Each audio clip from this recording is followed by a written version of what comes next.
the Mets and the Yankees and the Nets and the Giants and the Jets. And, you know, that's...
Good afternoon and welcome to Rushden and Baker on talkSPORT. Hawksby and Jacobs for the A-team generation. Charlie, what's coming up between now and 4 p.m? I pity the fool who messes with us. It says here, I ain't getting on no plane. Especially you, Max, you big legend.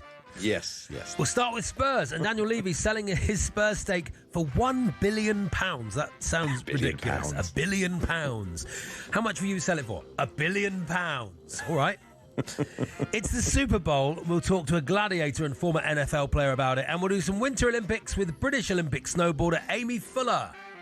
John Parrott will come on to pay tribute to John Virgo after today's sad news. We'll do some England T20 with John Norman, and Omid Djalili will join us to talk about Chelsea not getting it launched at the end of that game last night. Our friend and Celtic fan Susie McKay will talk about the three-way title race, and we'll look ahead to Man City Newcastle tonight. Good afternoon, everyone.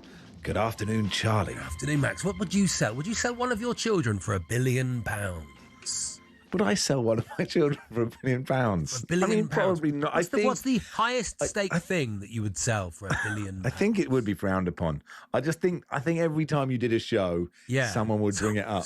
You know, you know, I'm quite virtuous. I don't think I virtue signal, but I think if I talked about anything slightly controversial, but you wouldn't have to do the show. Morals, you wouldn't have to do the show because you've got £1 billion. And you wouldn't have to be getting up and stuff. You wouldn't have to worry about schools. None of that. Because you've sold the child. I don't want to sell my children. You've got the £1 billion. Do you know what?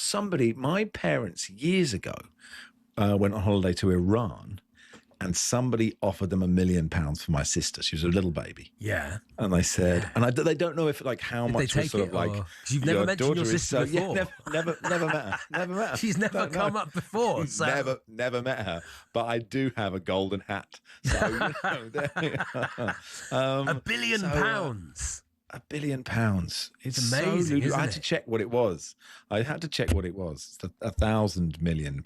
That's so many millions of pounds. I'd put it in the bank and live off the interest.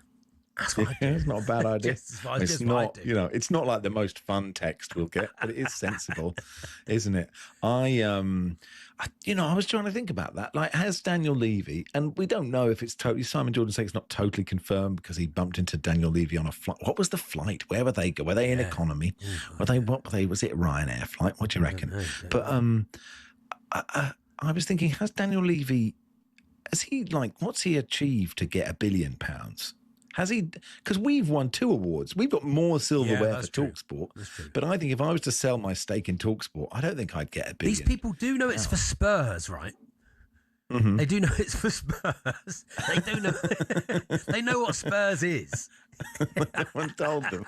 Sinking £1 billion of your own money into Tottenham. What are you going to get for it? What aren't you going to get for it?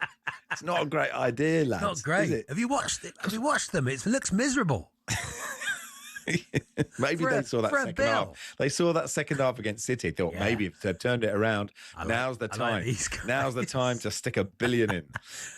We've all done it. We've all gone on eBay and overbid and gone, oh no. Accidentally, yeah. I got now? I nearly bought a Fiat X19 once. Maybe that's a good thing. Things you bought accidentally is good fun, isn't it, Max? Yeah, I think so. Yeah, I'm happy with that. Accidental purchases. I don't think this. Well, we'll ask Ben Jacobs in a second if they were they drunk and was it after midnight and they've just what have you done? It's such a drunk bid. £1 billion. Yeah, all right then. £1 billion. Yeah. What's Daniel Levy going to do with £1 billion? Isn't it? There we are. Good fun, isn't it? Anyway. A few people offering to sell their kids for £1 billion. And don't sell your children. Some saying guys. they'll sell their wife as well. You can't sell your wife. She doesn't belong to you. But your children don't belong to you. But they, till they're 18, you can sort of... I don't think you can. And you sell your children? I don't know. What's the legal... What's the legal situation I'm asking for here? a friend. I'm asking for a friend. I mean, it's good to know. It's good to know just to have it in your back pocket. It's just to know. If you ask right, Martin Lewis never mentions it, does he? He doesn't. He does never says. No. And look, as a last resort, it's a really good idea. You just maybe if you have 3, you could sell one. You still got like a classic. He never says family. change your bank account now because you get £100 free welcome bonus. Yeah. Get a heat pump and sell your pay off your credit card as quickly as you can. Get an ISA. Put £1 in an ISA for each of your children, except the one you sell for £1 billion.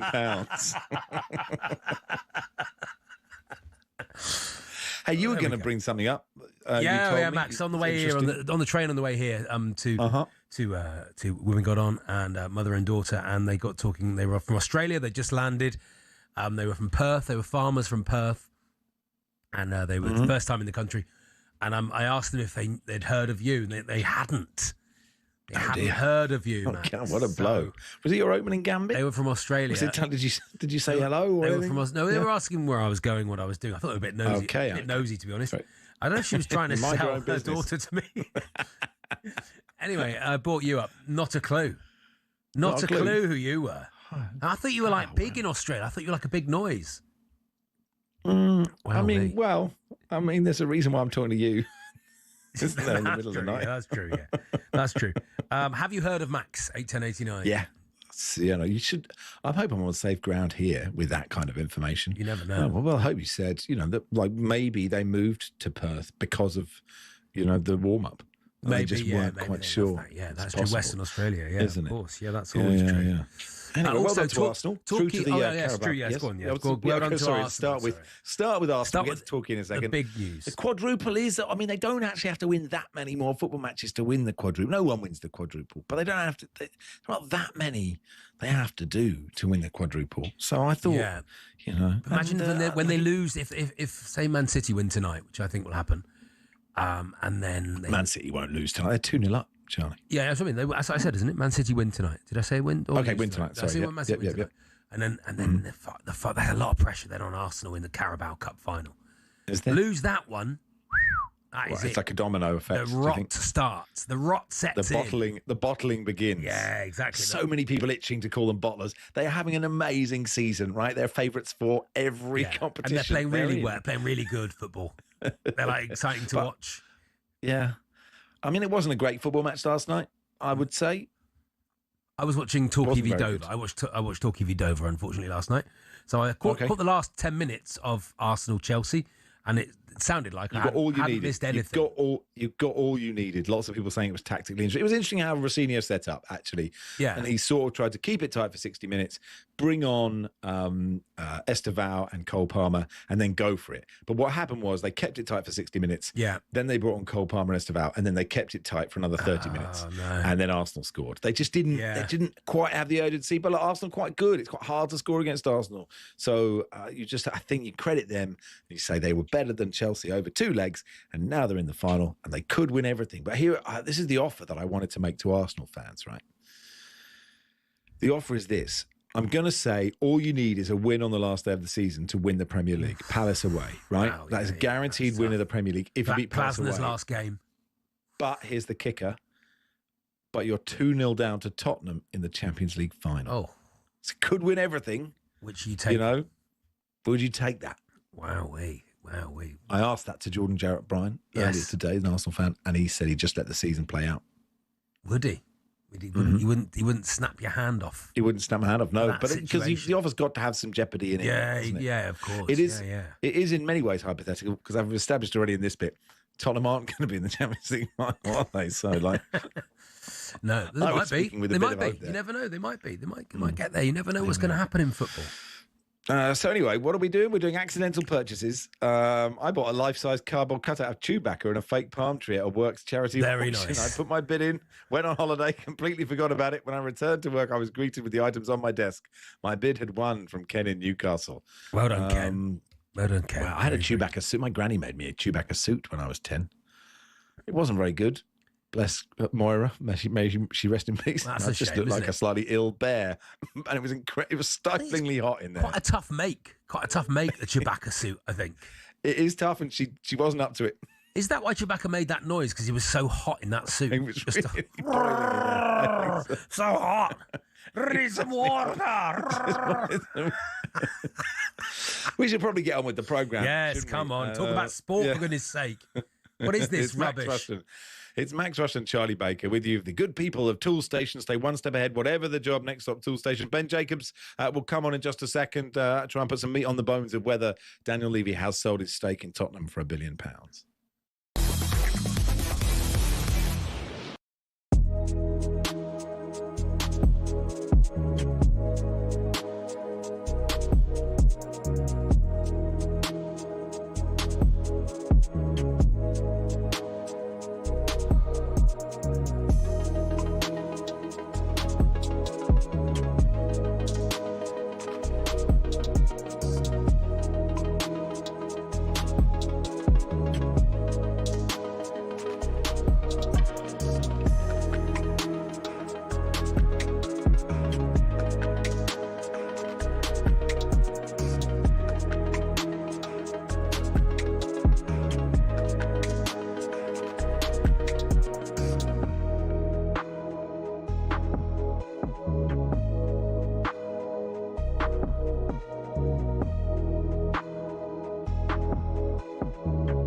Alex and I witnessed there moments ago was highly charged and very, very emotional when Steve and Gabby clapped eyes on each other again, because Steve Bruce managed Gabby at Villa between 2016 and 2018. Steve, good morning. Good morning. Good morning, Gaffer. And by the way, it was hard work, as you can imagine. Cut his mic. Cut his mic. Cut his mic. Can I say, by the end of it, they were all hard work, and Gabby become one of the leaders of the pack. Would you believe? Steve, he was terrific. Let's set the record straight. When you arrived at Villa Park in October 2016, Gabby had been out in the cold and was training away from the first team, but you brought him back into the fold. Is this true? He was straight back in, yeah. I wasn't really interested in what happened in the past, so I dragged him in and said, I'm not really interested in what's gone on before. Let's see if we can get yourself back into some sort of shape and get you back playing again. And that's what he did. So you brought him back out of the bomb squad. Why were you in the bomb squad? I think we got relegated the season before and done the whole pre-season with Roberto Di Matteo, the whole of it, no issues at all. And I remember it was 2 days before the first game of the season, and he called me into his office, and I thought, okay, he's going to say, where are you going to play? Going to play on the left, on the right, as a striker. And he said, we want you to leave. I was like, oh, okay. Where? And he said, Reading and Rangers want you. I was like, okay. Well, I'm not leaving. I was part of the reason we got relegated, and I want to help this team get back to the Premier League. And I just said to him, maybe shouldn't I, but in the emotions, I says, I'll be here longer than you in the room with him. And I think he lasted 12, 15 games, wherever it was. And then this great manager, Steve Bruce, come in and...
Good afternoon. You are listening to Rushden and Baker on talkSPORT. Here until 4, asking what you accidentally purchased. The idea that these two people have bought 30% of Tottenham for £1 billion because they'd had a bit too much. Laura in Cornwall says, for my 45th birthday, I asked my husband for a set of drawers for my art equipment. Quite boring, but essential. Imagine my surprise when I opened the plain cardboard box to find a cuddly toy, pregnant mummy guinea pig in a plastic cage with 3 babies inside. I'm still not sure if it was an Argos mix-up or my husband blindly ordering. All I could think of was the poor kid who opened their present expectantly to find full drawers as a birthday present. There we are. Who doesn't want full after a drawers night out, who doesn't want full drawers on their birthday? After a night out, I once bid on a meerkat on eBay. Oh, that's nice. I obviously forgot about this until a week later. I had a call from my work to say a large box had arrived for me. Turns out I'd bought a 5-foot-tall, life-sized meerkat toy. Getting him on the train was interesting. Anyway, let's talk to our reporter, Ben Jacobs. Hey, Ben, you okay? Hello, Ben. Good afternoon. So is somebody who is buying Daniel Levy's stake? Is it happening? We heard Simon Jordan saying, I met Daniel Levy on a plane the other day. I don't think it's happening yet. Is it happening? What's the latest? Yeah, I think it's a bit premature to say that it is happening. Of course, Daniel Levy is free to negotiate his 29% or so of Tottenham Hotspur Football Club away from those current executives at the football club, including those younger members of the Lewis family. And my understanding at this stage is that nobody has met Levy's valuation. Now, we heard some reports in the last 24 hours suggesting that two failed prospective bidders who both ruled them out by 100% of Tottenham are basically going to team up and try and take Levy's 29%. One of them is the former DJ Brooklyn Eric, and the other is a Hong Kong-based businessman called Ning Wing Fei, who put together a broader group. As per takeover rules, when each of them independently inquired for 100% of the club, they then had to state, as did Amanda Staveley, if they would or wouldn't be placing a bid, and neither of them proceeded. And now some reports have suggested that they're trying to get a smaller stake directly off Daniel Levy. Spurs sources I speak to say two things really clearly. One, they've not been informed that Levy is about to sell. And two, there is skepticism as to whether the individuals that were named yesterday in the British press have the funds to meet Daniel Levy's valuation. And the other thing to note is this isn't a Trojan horse into the club. So if somebody buys 29% Daniel Levy's stake, it comes with no power. And Tottenham are adamant that you can't then go and take more shares off more people and get a longer term path to buying the entire club. So it's a lot of money. And ultimately, even if somebody does buy Daniel Levy's 29%, they're not going to get any control or even voting power. So why on earth would you want it? Yeah, it's a great question. And a lot of people speculate it's PR, it's prestige. And when Eric in particular bid, many people felt like he was driving the agenda through the media because it was great in terms of profile. And sometimes with takeover groups, that's exactly what happens. You want the brand exposure.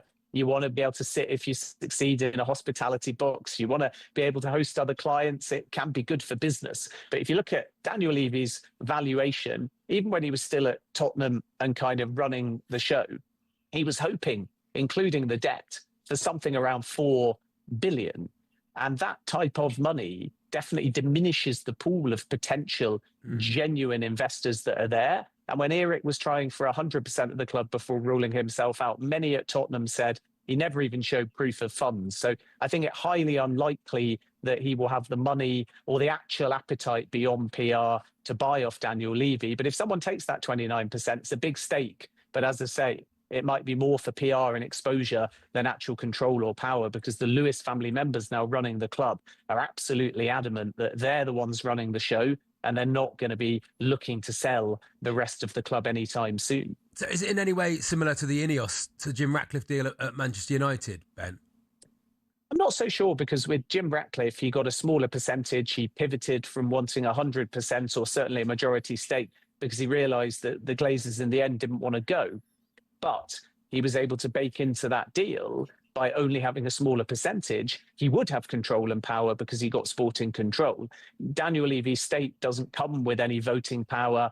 There's no ability to run the show. And as a consequence, even though it sounds like a big stake, and of course, legally speaking, it is, there's no real hands-on option for anybody coming in and buying it off Daniel Levy to change the strategy and the course that now these younger members of the Lewis family are taking, which is why several people at Tottenham feel if someone does buy Daniel Levy's stake, it's going to be more about PR than necessarily a hands-on role at the football club. God, and $1 billion for some PR is, I mean, that seems quite a lot. And what Spurs fans would be interested in is, would people coming in invest in buying some more players? And if you've just spent $1 billion getting the stake, and you don't necessarily have proof of funds of that, you probably don't have another 400 million to spend on quite good footballers.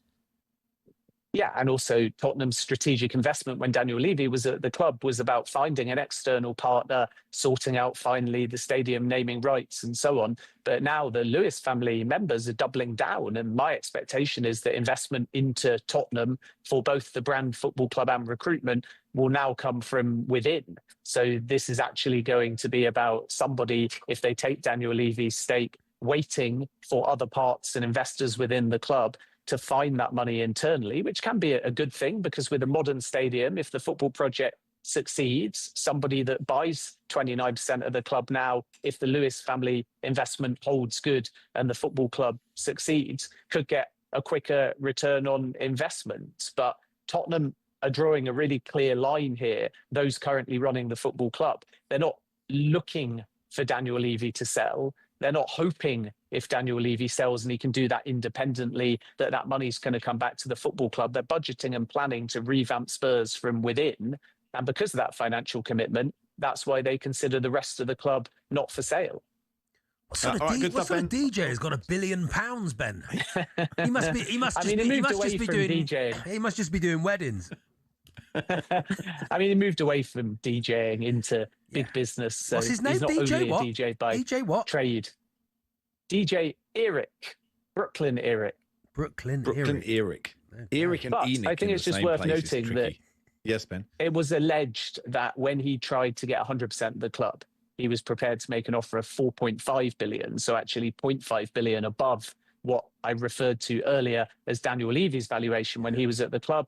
And yet Tottenham never saw those proof of funds. And if you want to buy off Daniel Levy, he's going to be digging out those news articles and he's going to be saying to Eric, that was your valuation. You're basically on record as saying that. Where's the proof of funds? And I can guarantee to you, if Daniel Levy doesn't see a proof of funds, there'll be no deal. Good stuff, Ben. Thanks for coming Thank on. you, Ben. Cheers, guys. Ben Jacobs. He must have a breakfast show somewhere, Max. It's a lot. Do you think so? He must do. Breakfast on Smooth gets you £1 billion a year, does it? He's a DJ. Is it £1 billion a year for breakfast on Magic? That's insane. But he's got his own van. Graham says, hey, both. I came home at 10:15 this morning because I wasn't feeling well. I fell asleep listening to TalkSport. I just woke up to two clowns talking about billionaires selling their children. Come on, Says Graham in Graham. And Martin says, I went out for a proper session at the local pub. The next day, I had a message from eBay telling me I'd been successful in my bid for an authentic Chewbacca costume. So it's good to know. We have more listeners, right? He says, I'd paid, unknown to my brain, £600 for it. But it's the greatest Chewbacca suit ever. I almost got evicted from my flat due to lack of rent and divorce, says Martin. We have more listeners who have Chewbacca outfits than we do billionaires. But, you know, that says a lot about the great audience that Hawksby and Jacobs have built, I would say. How many Chewbacca's outfits have we got? Come on, between us. Do you have currently one? at That's two. good. Two. I think it's quite high. 8, 10, 89. Do you reckon we can get to 5 by the end of the show? The Please XG, don't lie. the XCO of this show is high. Of this show, it's 2.5. It's definitely higher than White and George, isn't it? You know that for certain. It is Max and Charlie with you until 4. Brought to you with Tool Station. Stay one step ahead, whatever the job. Next stop, Tool Station. We'll have coverage of the Super Bowl on Sunday live on talkSPORT. And Alex Gray, former Atlanta Falcon tight end and current Gladiator, will join us in just a second.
To come from here and manage Newcastle must have been great, but when it went pear-shaped and there was a lot of toxicity, how bad did it get? How affected did you become?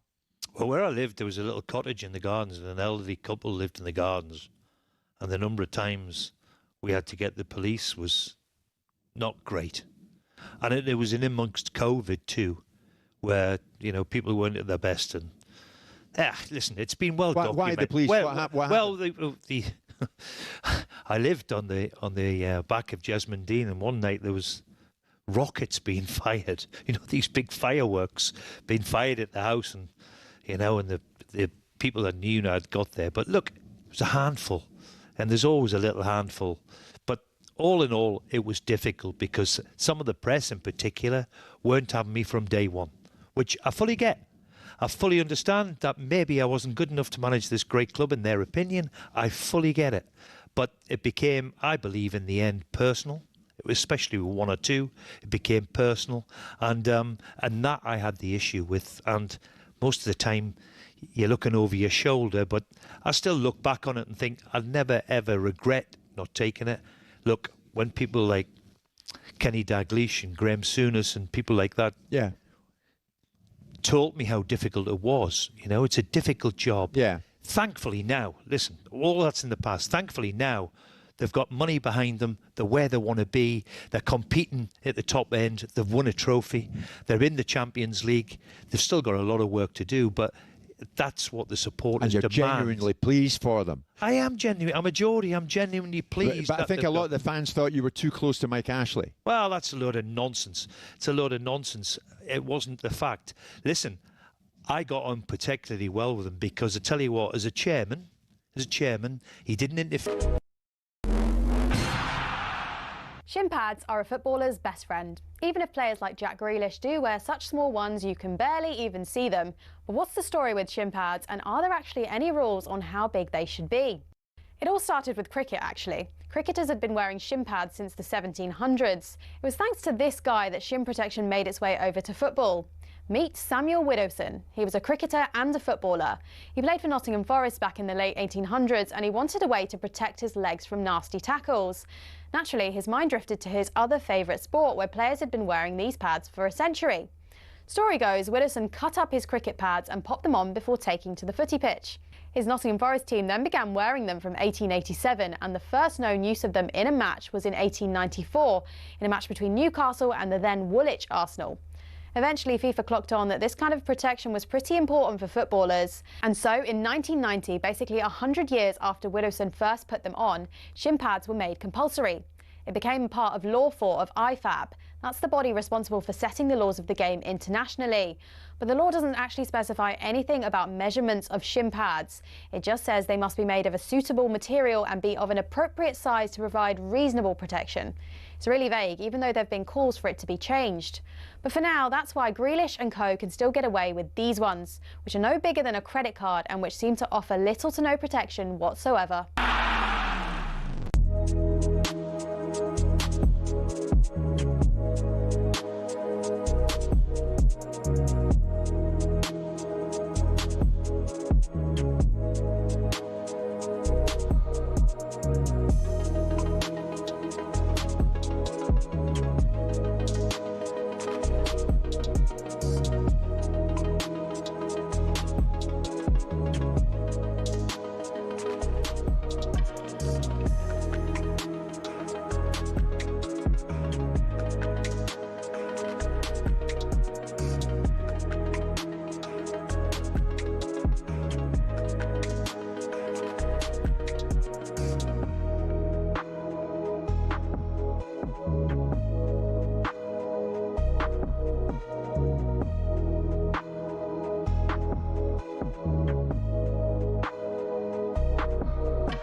The New England Patriots are back in the Super Bowl. Nobody really believed in us and you know, what we can do. Touchdown, Patriots! I tell you, that guy right there, Drake May. Pass it back, baby. We gotta go win one. And a new era of Patriots football.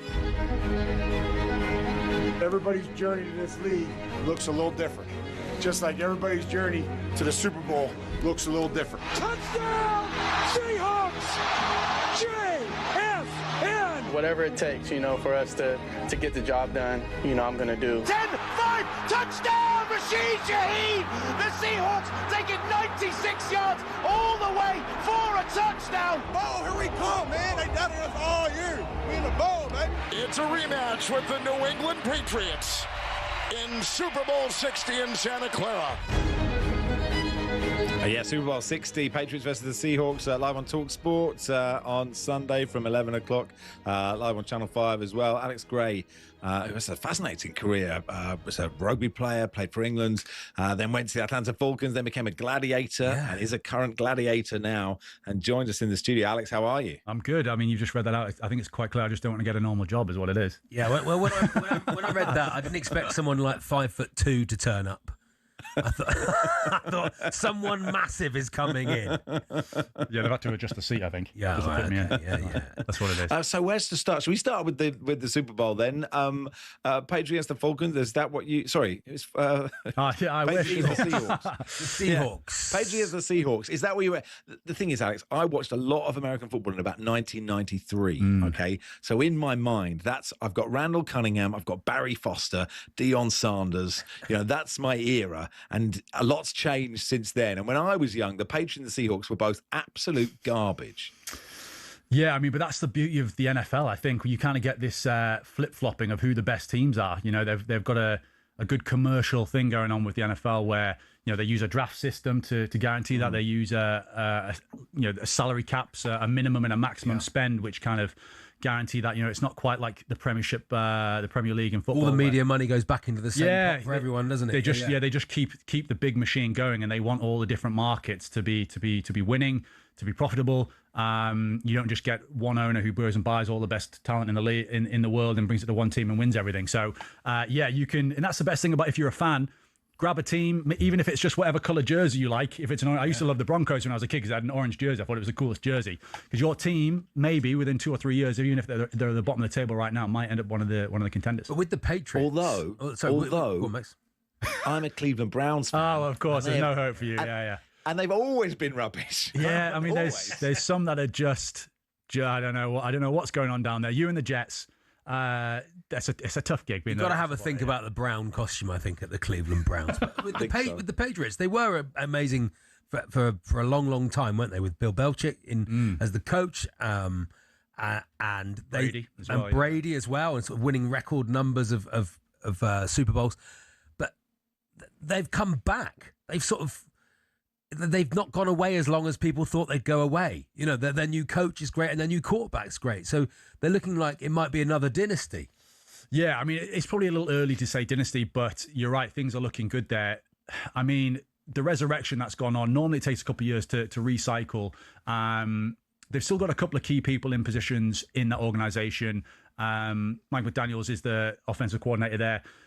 So there are people from the old guard that are still there, that are still maintaining the standard, etc. But they've had to refresh the entire playing group, and it's taken them a little bit. But to be honest, if I thought would I have put either them or the Seahawks in the Super Bowl at the start of the season? Absolutely not. I don't think many people would have.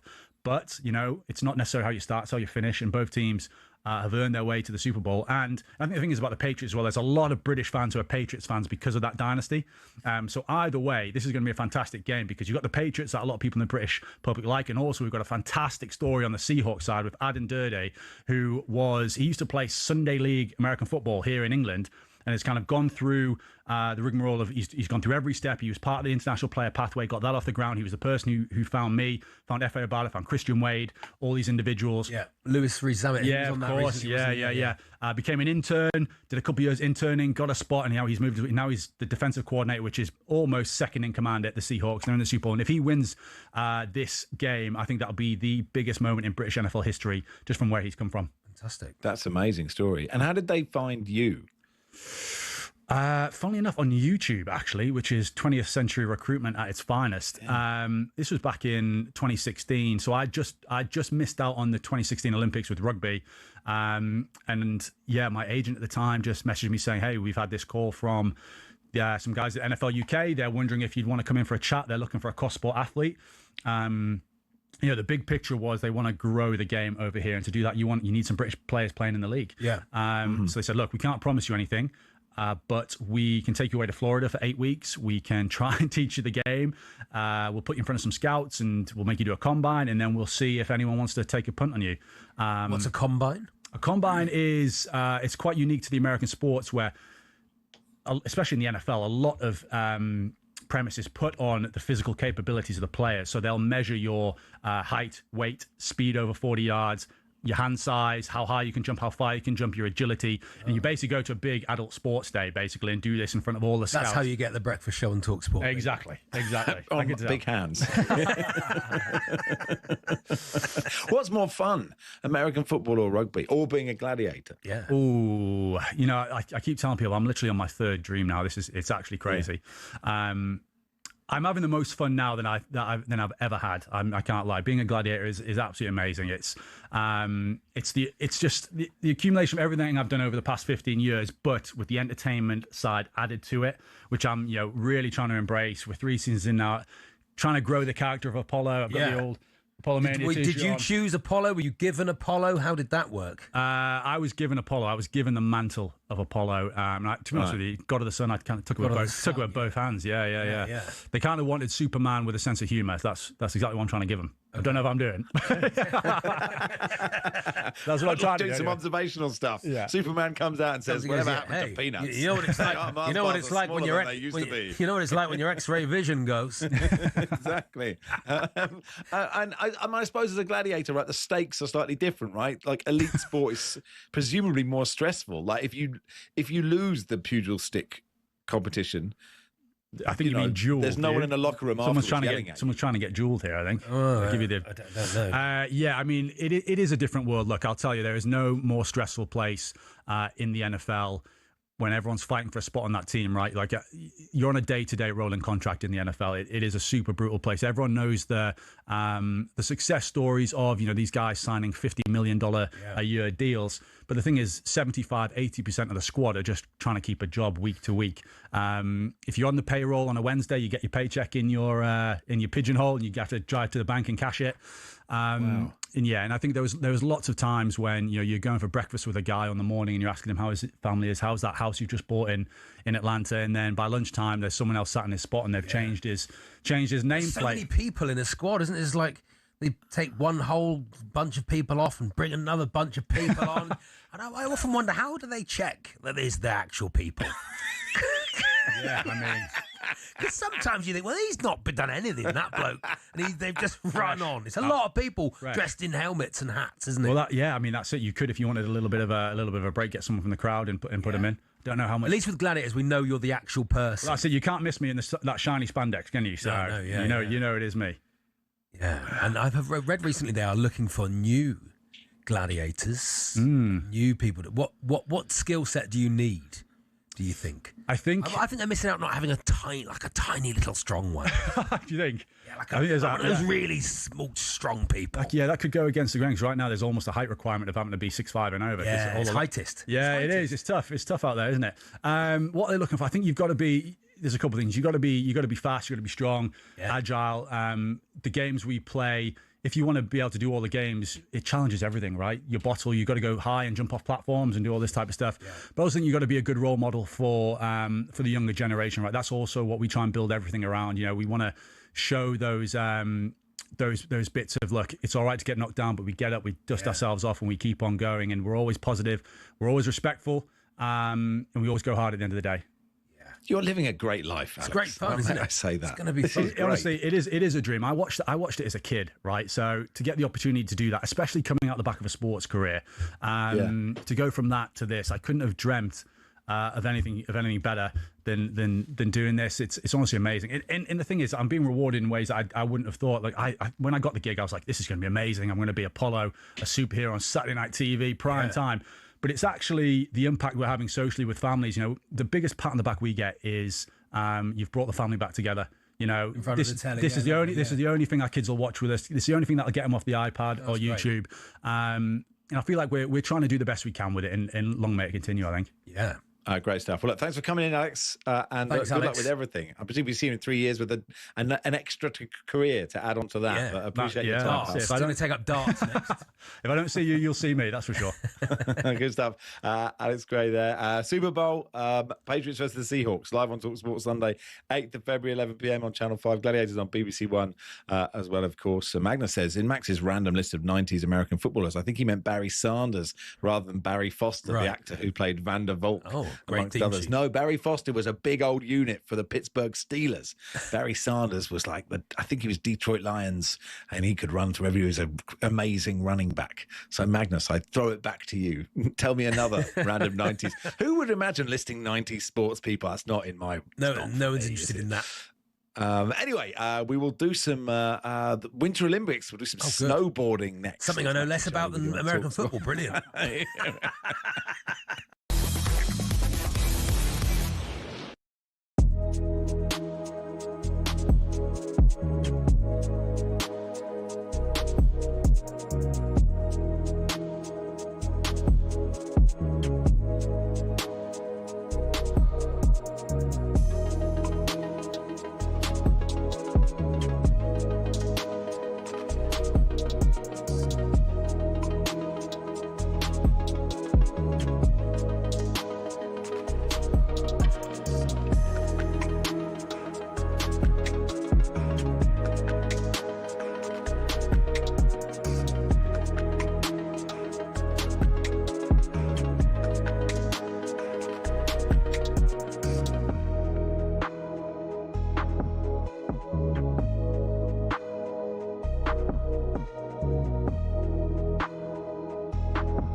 There was another team there tonight, Chelsea. They didn't turn up, but they were there.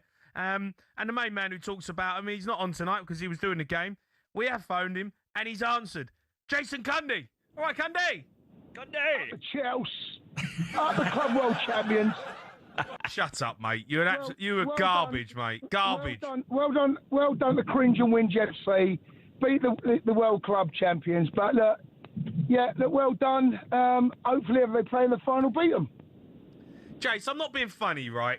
I don't know your take on this. I was disappointed in you lot tonight. I thought you were just miles off trying to go and win the game. It looked like you was just going there to not get beat. Well, that's exactly what he set up to do. Look, after the first leg, that couldn't happen again, by the way, because Arsenal should have won that game at least by 2 or 3. And he's like, I can't have this happen again. And you could see, when you go 3 at the back, you know what he's doing, right? And at half-time, the problem we've got, the payoff has got to be when you bring on the subs, have an impact. And unfortunately, we couldn't lay a glove on them, mate. And Winge and Cringe, they're good at the minute.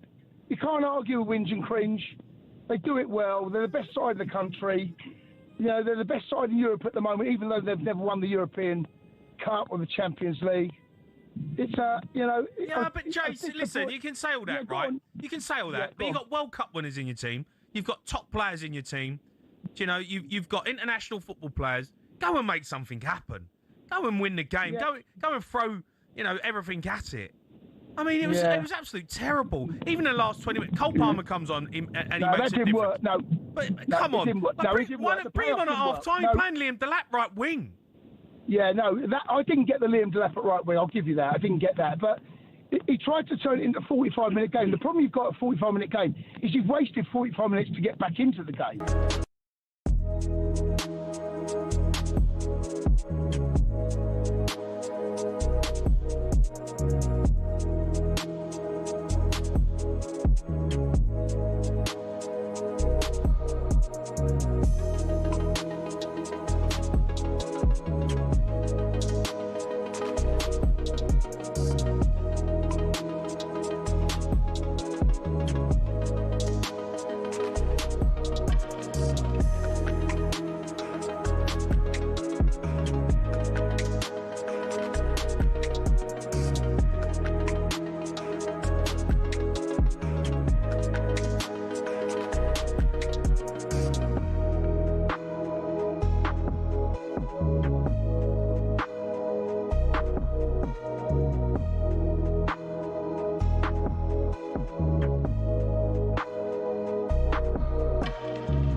to South Africa with the Barmy Army on talkSPORT.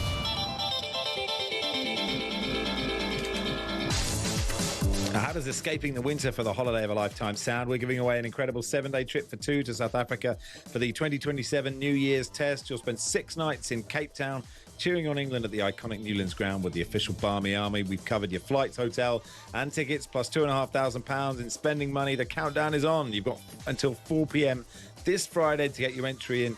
Listen up. Here's Charlie to tell you how to enter. Yes, for your chance to win, text WIN to 83338. Text costs £2.50 plus your standard network rate, or call 0343 418 7260. 0343 418 7260. Lines close this Friday, 4 p.m. That's when you'll need to answer your phone if it rings. 18 plus, UK residents only. This is a network promotion. Full T's and C's at talksport.com. For your chance to win, text WIN to 83338 now. Let's do a bit of Winter Olympics. Starts in Italy on Friday. Amy Fuller, former British Olympic snowboarder, joined us. Hey, Amy, how are you? Amy.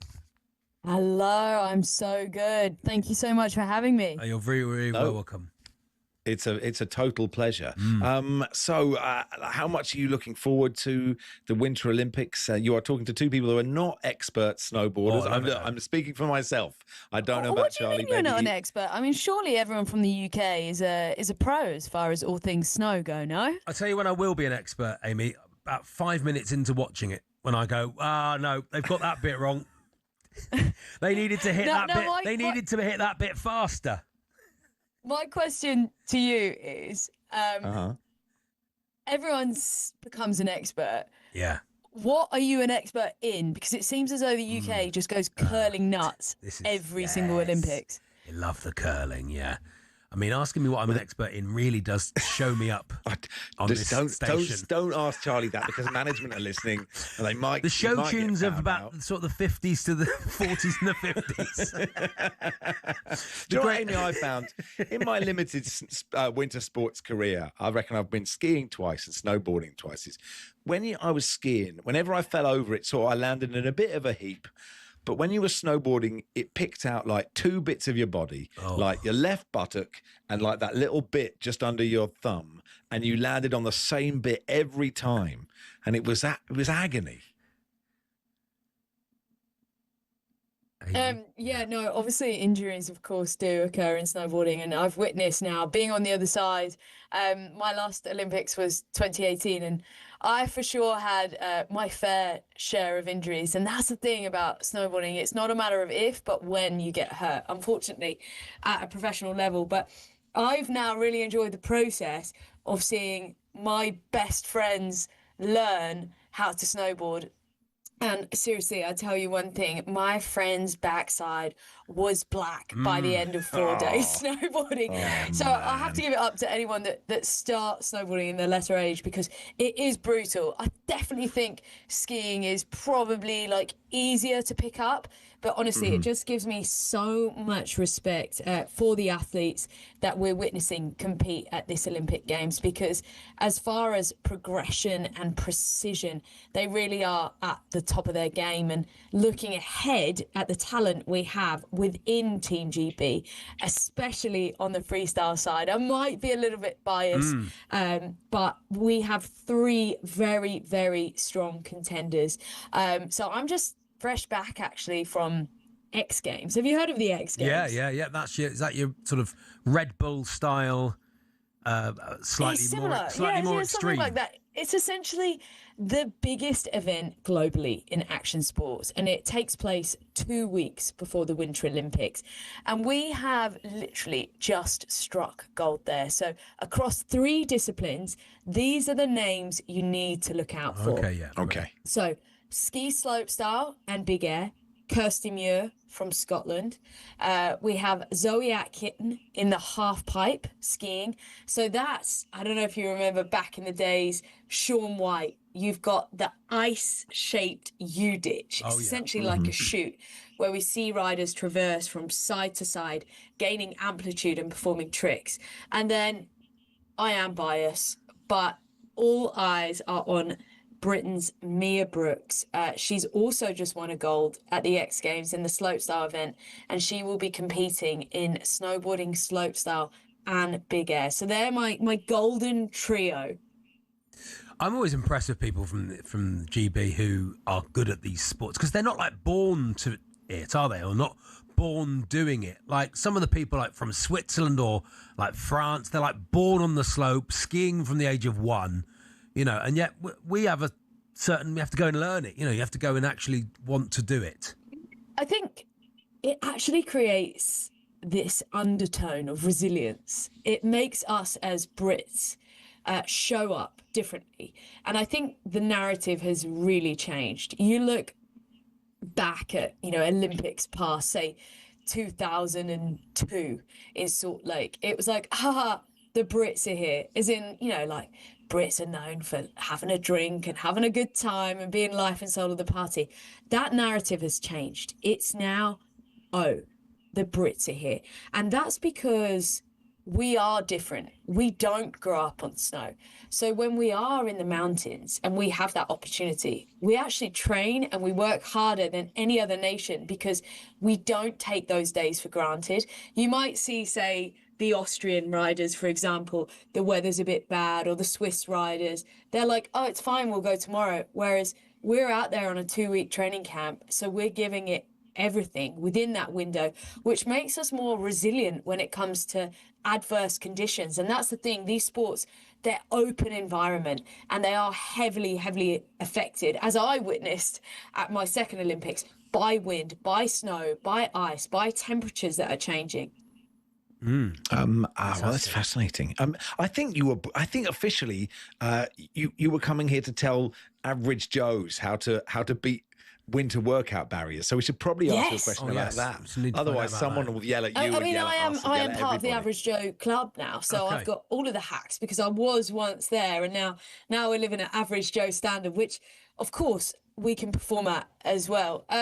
So first and foremost, I'm going to give you sort of 3 core tips to help you get out, get inspired, and get motivated. Because let's be honest, who wants to get up and out the door when it's dark, cold, and wet? I don't know about you, but no, I'm not motivated. Not for me. So breathing is at the core of everything we do. So whether you're an athlete or someone who is just training day to day towards a big goal, like a marathon, we need to make sure we can breathe, because breathing affects the way we sleep, and sleep affects performance for everybody. So I've been using Sterimar congestion relief. It's an absolute game changer. And the thing is, as a percentage, the nation, 73% believe congestion actually makes exercise harder. Sure. So there's your one solution, focusing on clearing out the nasal passages. Amy, can you rattle the last 2, because yes, I'm in. Okay, we were messing about. Open your yoga mat the night before. Jump out of bed. Good shout. Onto it. And the second one, leave out your running kit and put it on the radiator so you can step straight into it. No excuses. Great shout. Lovely stuff. Beautifully done. Thank you, Amy. Thanks for coming on. Thank you, Amy. Thank you so much, guys. Cheers. Amy Fuller there, former British Olympic snowboarder. It's Max and Charlie here on talkSPORT. Ice-shaped U-ditch. It sort of sounds like the insult I get on Twitter sometimes, doesn't it? Anyway, and this text just says idiots. What's that? Well, people are weird, aren't they? People having a nice time, me and you. Amy was great. Who's spending 50p to text idiots? An idiot. That's the word idiot. An idiot. An idiot. Hey, Perry Groves will join us. And just speaking of idiots, Perry Groves joins us next. We'll ask whether Arsenal will win the quadruple.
I do think Arsenal can win the quadruple, because I'm asking myself, who's going to beat us? Who in world football? Who in world? I'm serious. Who in world football right now is going to beat us? We are the best squad. We are the best squad assembled in the history of world club football. Piers, Manchester United managed to do it the other week there, right? Now, I accept Arsenal are absolutely flying, and you have you got any idea how Arsenal haven't won anything, and all of a sudden you've got them winning a quadruple? It can't happen.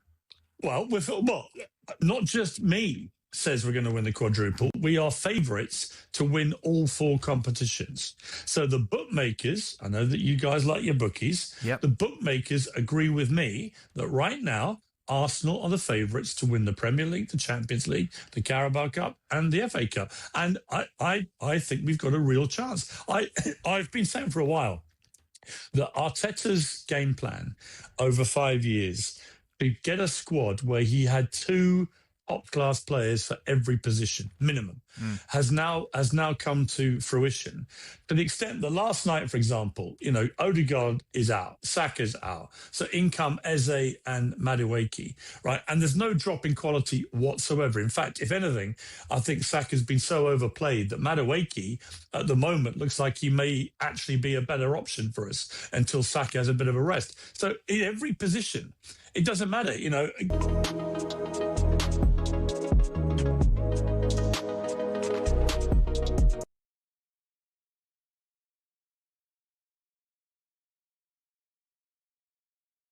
Baker on talkSPORT here until 4. Arsenal through to the Carabao Cup final after the big Chelsea last night. Singapore, Perry Groves will join Las us in just Vegas. a second. What do they all have in common?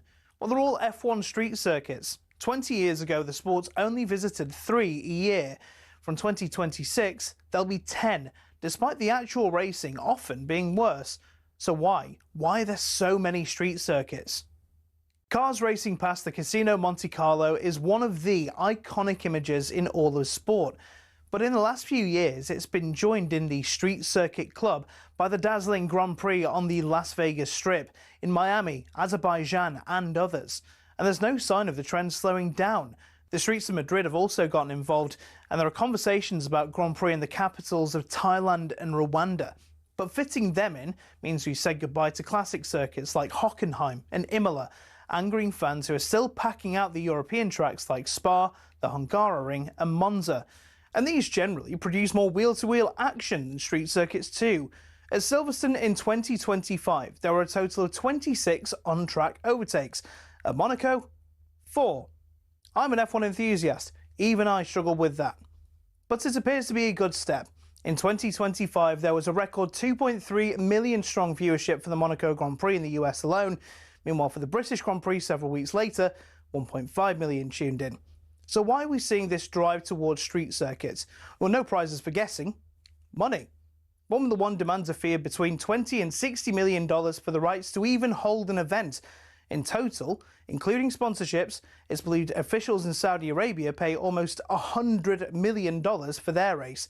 The huge fees are possible because of the street track's city centre locations, as people staying at hotels at inflated prices and tourist sites brimming with visitors mean the cities rake the cash back in when the race comes to town. So it makes financial sense for Formula One and the cities, but will it cost the sport in the long run if F1 races are too boring? After all, nothing beats the roar of an F1 car as it flies through the forests of Europe, or mechanics watching a storm coming across the humid Asian countryside. Take that away and, well, you may as well just watch American IndyCar.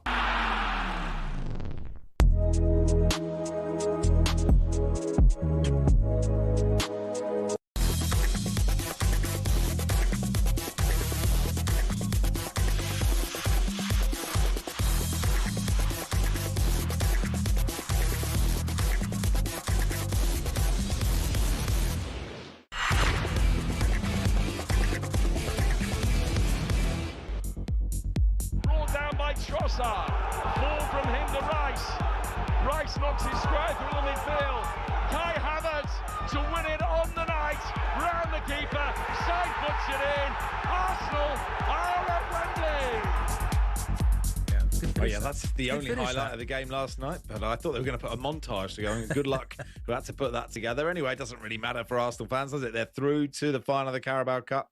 They're favourites for all 4 competitions that they entered at the start of the season. Amazing. Former Arsenal legend Perry Groves joins us. Hey, Perry. Good afternoon, boys. How are we doing? Good, thank you, Perry. Yeah. Good, thank you. Now, obviously, no one wins the quadruple, right? No one does it. Nope.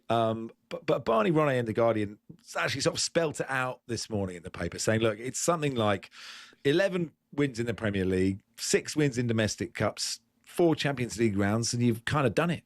And actually, when you put it like that, it doesn't sound quite as difficult. And it's, it could happen, Perry. Well, I'm booked in for the drive of the open-top bus already, Max. Yes. That's football is brilliant for the theorists, right? Mm-hmm. But football never goes on with theory, ever. The practical is a lot different. And the thing that I was pleased about last night is the League Cup, especially for the bigger teams, hasn't been a priority, for the last sort of 10 years. It's been devalued a little bit. When you saw the celebrations at the Emirates after Arsenal went through, you could tell how much it meant not only to the Arsenal fans, but to the players, the coaching staff. So that was a huge win last night. Huge. Yeah, I think so. And they are, and they did everything they needed to do last night, right? It was on Chelsea, and I thought Rossini's tactics were quite interesting. Keep it tight for 60 and then go for it. But they never really went for it. And I guess part of that is whenever you play a football match, you're playing against another team, and they're trying to stop you doing what you're trying to do. And Arsenal are very good at stopping people attack and score goals. I must admit, I don't think in the long term, Liam Rossini has got much of a chance at Chelsea because he has no authority. But I thought his tactics last night were spot on, because if you go there and you play like a 4-3-3 or 4-2-3-1 and Arsenal score first, basically you're done. So he knew that he had to get in 0-0 at half-time, so that there was still jeopardy. And there was Arsenal fans watching it. There was still nerves because they knew that Chelsea were capable of scoring. Maybe he could have made changes at half-time and gone, super positive and put Cole Palmer on and Esteval on at half-time instead of after 60 minutes. But the team that you're playing against is the best defensive team in Europe. And it's not just the back four, what's lauded, obviously I kept in. It's the whole team. The whole team defends. The whole team gets back and gets their defensive structure. And it was very cat and mouse. And I must admit, I thought Liam, what I did love, boys, as well, I loved the keeping free up from the corners against. I thought that was brilliant because, it just puts a little bit of doubt in whoever's taking the corners, Madueke last night and Declan Rice.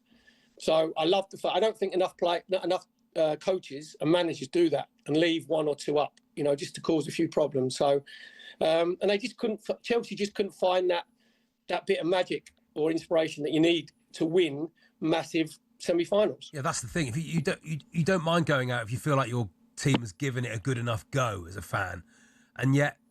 Even for that last half hour, I watched it on the highlights. It did not seem to. They didn't seem to just get it launched and, as Max says, and swing it in the mixer and really go for it. Perry, in your deepest, darkest night of the soul, as an Arsenal fan, what's the thing that would wake you up? What can go wrong for Arsenal? Do you think? Injuries. Even last night, I was looking at the team thinking, wow, like Arteta's gone really strong. So obviously Saka's out in a minute, and I know that there's a deep squad. I said at the time I didn't think they should have got rid of Nwaneri. I think you need as many bodies as you possibly can. And the one player for Arsenal that is irreplaceable is Declan Rice. Mm-hmm. He is the one. All the other players, as good as what they are, you can cope with them without sort of 3 or 4 games. And the thing that epitomised Declan Rice last night was did all his work defensively. Didn't do anything where you thought, wow, the wow moment was in the 96th minute where he's like, I call him the Springer Spaniel, where he bounces and bounces and has the same energy in the first minute, what he does in that 96, where he's the one who breaks. And even at that stage of the game, when your legs are heavy, the pass looks really easy into Havertz, but it isn't. Trust me, he's got to bend it with his left foot. And that's the worry. I think the FA Cup, I think that's where Arteta quite rightly will go like half and half teams or rest, 9 or 10. So, I think it's the FA Cup, which is going to be, I think, the hardest one to win. I know it sounds silly because you got the Premier League, which is destiny's your own hands. You got the Champions League as well, which you fancy Arsenal over 2 legs against anybody. So I think the FA Cup could be the stumbling block. Yeah, possibly. And also, I mean, it doesn't not matter, but it doesn't matter. You know, the key is the league, isn't it, Perry? Of all of these things, the key is the league, right? 100%, Max, because even if we win the League Cup or the FA Cup, but you don't win, which is, you know, the two big boys, the Premier League or the Champions League, it'd been seen as Arsenal failed this year. And the players know that. The players know they're driven on. I've said before, fed up becoming second. Declan Rice and Saka have come second 5 times, like second twice for England, second twice in Premier League for Arsenal, 3 times Premier League for Arsenal. So that will drive you on. And if you can win the League Cup, that's brilliant for momentum. But we saw last season, Liverpool lost the League Cup final and still went on to win the Premier League. Yeah. So this weekend is huge because... Massive, isn't it? Put a bit more pressure on. Yeah. Exactly. We're at home against Sunderland. Man City away against Liverpool on the Sunday. And just like to thank you, Max, and your Spurs fans and Spurs players and Thomas Frank for that unbelievable comeback on Sunday. Football was the winner.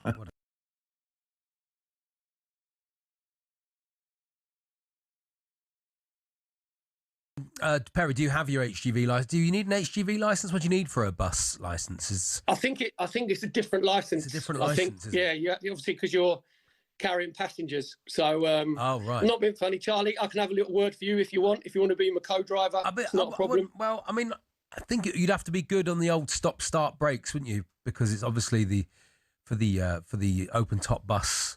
You know, you're stopping and starting quite a lot, aren't you, Perry? But surely you would take the league over the Champions League as well. I don't think even the Champions League would feel like enough. No, sorry, Charlie. No, you need the gold. You need the gold on your shirt because the narrative will be you've never won the big one. Do you know what I mean? So sure. It's a tough one. But if you gave me a choice. It's like asking me, you know, who I love the most out of my 2 boys. Drew. It's well, like, we were going to trying to sell our children earlier for £1 billion, like Spurs, but can I go on loan? No. So you get a loan fee, like you foster them out, you know? Yeah, with a view to buy. See how they behave, and you might have to recall them. Like Harvey Elliott. Maybe that's what's happened to Harvey Elliott. So we're giving you a choice. We're giving you a choice. Yeah. I'm offering you the league or the Champions League. I'm offering you that. Champions League. Definitely. Really? Yeah. Really? You need the gold because it stops the narrative of you haven't won everything. You know, you haven't won the big boy. You haven't. That's what always levelled at Arsenal fans is you haven't got that gold on your shirt. Well, so let's open that up to the texts, Max, shall we? League, Champions League. That's what we're doing. We're doing other that. Shows can do. Other shows can do that. Other shows. We're can do doing that. this. Okay. Thank you, Perry. Good stuff. Thank you, Perry. Cheers, boys. Take it easy. Thanks, Pez. Perry Groves there. Mark and Walthamstow. This is what we're doing. Talking of Star Wars themed costumes. Oh yeah, it was Chewbacca. Yeah. When I was 5 in 1978, I asked my dad that I wanted an R2-D2 action figure. He went one better and made his own actual version. Oh, lovely! Which involved attaching mine and one of my brother's roller skates to the bottom of an aluminium dustbin with lid, and dangling a set of Christmas lights and a light bulb to the front. What a great dad! I'm getting a bit of. We've got lollies at home. I'm getting a bit of we'll freeze our own lollies. He convinced me to get in so he could push me up and down the road. We managed about 10 yards. That's good. Before a roller skate malfunction caused R2 to topple over with me in it. He never got round to making C-3PO. That's good stuff. John at Deb's Ironing Shop in Wakefield has had a great idea, actually. If people want to call in and do Chewbacca impressions, we'll take those, will we, Max? I think we'll take Will we? I think we'll take those. I think we will. See if anyone does it. I'm interested. I'm interested, but it like when last week when we did, sing the Champions League thing. Yeah, that had some that was related to sport, right? Superb. So for the people that complained, we'd at least in court have a kind of defence. What is our defence for when Chewbacca they said saying it's all up for grabs now? Or something like that. Or Chewbacca doing a famous bit of football commentary. Okay. I think it's you have got space for 2 words. You want Chewbacca doing famous? That is good. Okay, I'm suddenly in. When is that? 3 o'clock. 3 o'clock. Only if we get any. It's not a 2-word phone in. It is. It's a phone in, and it's just one sentence. Famous bits of commentary. As You're Chewbacca. right. It's people on the bridge. It's really hard. I don't know how you do it. I don't know how you speak as Chewbacca. I think he famously didn't speak, is the thing. Is the bit of trouble. Okay. It's really hard. We haven't thought it through. but we'll leave it with you. Yeah, there we are. That's what production meetings are like on this show. John Norman will join us in just a second. We'll look back at England's 3-0 series win over Sri Lanka ahead of the T20 World Cup.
Gabby, all in all, what kind of advert was that last night for modern football? Well, everyone was saying the same thing last night, Jim, once we watched the game, didn't we? That, like, wow, this is boring. Should we put on St. Mirren versus Hearts? Because that was an upset, wasn't it? St. Mirren getting a late goal. I actually heard that conversation where we were. It was so boring, wasn't it? And I was sitting there thinking, I'm lucky. I'm in a bar watching it. I'm not paying a penny. Those fans that are paid to go and watch that, dross. But then I look at it at a sense from Arsenal of like, why are we going to open up an attack when we don't need to score? Chelsea, the ones that have got to attack us, once they finally did in the last minute, Arsenal run down the other side of the pitch and score. I think Arsenal would have been surprised that Chelsea didn't go for the jugular earlier. You could see the game plan from Liam Rossini. It was get through the first hour, then bring on some of those subs, the likes of Palmer and Estevao, and then really try and go and win the game. But they didn't really do that when those players were on the pitch. But they didn't put enough balls in the box. One goal away from a Liam Rossini masterclass. But they never looked like getting that goal. Listen, they could still be playing now, and they wouldn't score. What frustrated me, Jim, as well, before Arsenal scored, say 3 minutes to go, on that right-hand side there, passing it. I'm like, cross the ball. What are you doing? Come on, guys. Like you're passing it. You're running out of time. Give it away. Arsenal go down the end and score a goal. So frustrating to watch. It was another bad night for Alejandro Garnacho as well. And I think he's proving why Manchester United was so willing to let him go at the end of last season. Yeah. Having said that, and you made the point, Gabby, if Chelsea had gone for it and then quickly are 2 down, tie's over. Of course. And you'd be hammering them this morning. Yeah, 100%. But you didn't have to go all-out attack.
we are getting some really good voice notes. Oh, good news. Of Chewbacca sports commentary. So we can do it on voice note 03717 2223344 if you just want to WhatsApp us a People can voice practice note. then as well, don't they? It won't just be like a live version of it. Some really good ones. So sports commentary, famous sports. There are a couple that are actually doable. I don't want to give it away, but some people have come up with some really good, some ones that actually kind of work. Oh, good. Bit of feedback. Okay. Stephen and Matt getting in touch to say that I called Perry Groves a former Arsenal legend. Is he not still? He's not still a legend anymore. He's lost his. It's not like tennis ranking points. Just lost them. And Jonathan says, "Amy saved your backsides." You and Charlie had no idea about winter sports. The pause after the question about injuries was hilarious. I thought she'd hung up. I thought we were really good at that interview, and people should really just try and understand what we're doing here. And I demand respect. Yeah, respect us, please. I'll tell you, he's a current Torquay legend, is Cody Max. Okay. Currently playing for Torquay United, and he's one of those players. He's a football player, and he's also a mortgage advisor. And you sort of go, if you wind back the mortgage advising a bit, you could really, I think, play at a higher level. He's so good. He's the second goal he scored for us last night after being on a coach for 7 hours from Torquay to Dover. Could he get you a competitive rate? He could also get me a competitive interest-only rate on a mortgage. Good. So, get a man who can do you both. But good afternoon, Cody. My favourite player at the moment. Hello, Cody. Let's hear from England head coach Brendan McCullum speaking after their 3-0 T20 series win against Sri Lanka. It's what comes with the job, right? You're in a big job where there's lots of focus and lots of attention on the role and the results that you serve up. So naturally you've got to wear it. I think sometimes the criticism has been over the top. Personally, I think particularly from people that have been there before, and that can be a little bit frustrating. But at the same time, you just got to have belief in what you're doing, belief in the methods, belief in the direction. When we started this journey 3.5 years ago, I had a very clear idea of where we wanted to take the team, and I think we haven't achieved that yet. But I still feel like there's more to do in this job, and there's bigger fish to fry in the coming period.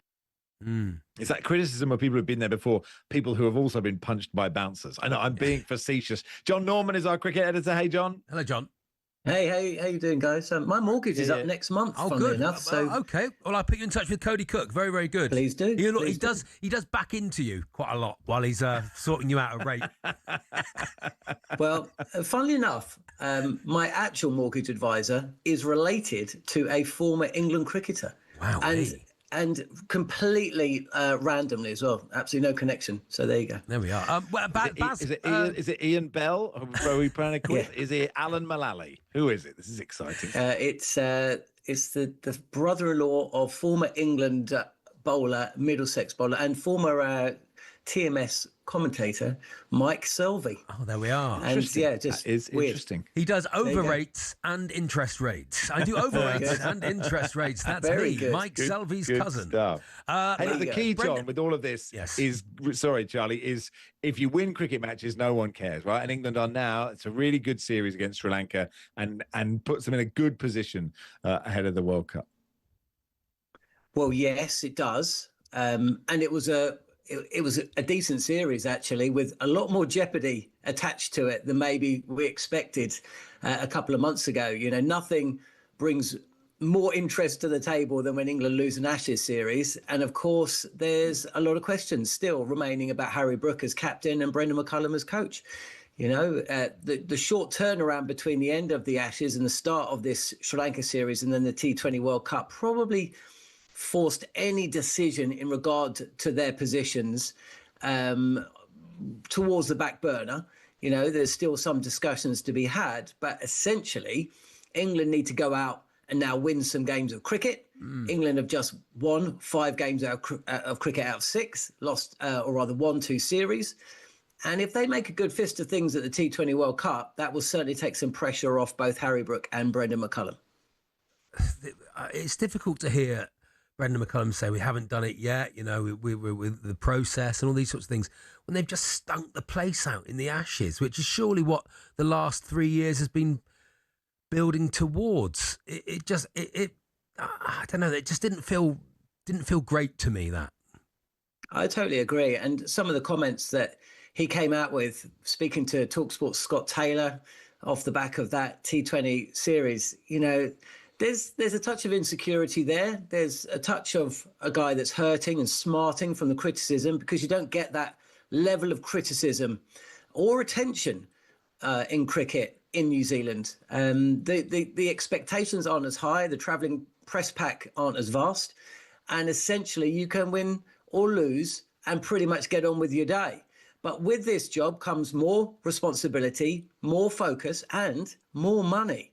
Very, very well paid, these England cricketers and coaching staff. And with that comes an expectation that when it comes to the biggest series in our lives, direct quote from Brendan McCullum a few months before the Ashes, when they go on and then essentially through lack of preparation, again, they've held their hands up to this, and by shooting themselves in their own feet again, namely in Perth, that when the criticism comes, I think you've got to wear it. Yeah, I think so. And then fast forward to the criticism in and around Harry Brook, who, yes, he's a young man. Yes, he's got room to move as a human being. We all do. But essentially, he got involved in a drunken altercation with a bouncer the night before he captained his country and they lost, and then lied about it. And suddenly, a guy who coaches the England team in the same sentence pretty much tells us he doesn't read the papers, so doesn't really know what they say. He doesn't read the media, Brendan, but goes to some lengths to tell the media how they should go about doing their jobs. That doesn't really fly with me. No, you make a very good point. Do you think that if England win the T20 World Cup, that will be enough to get, you know, everyone off the hook, I guess? Because it's not just Brook and McCullum, isn't it? It's sort of higher up. People knew that Brook wasn't alone and made him go out and do this press conference saying, I was on my own. Winning solves everything, doesn't it? Really, I mean, generally speaking. If England win the T20 World Cup, then well done them. Also, you know, we do kind of live in this culture these days, not just with cricket, all sport, and, you know, in life in general, where we have this kind of feeling where we want a quick fix all the time. You know, we don't really want to talk or go through the boring bits. We just want the guy or girl at the top of the tree to either be the best thing in the world or the worst thing in the world. And, you know, when they're the worst thing in the world, you get rid of them and you put somebody new in, and we go through this cycle again. How many times have we seen a football manager hit a sticky patch and then the fans get on their back and then it all goes wrong and then they're removed from the job way too early? I think part of the process, surely.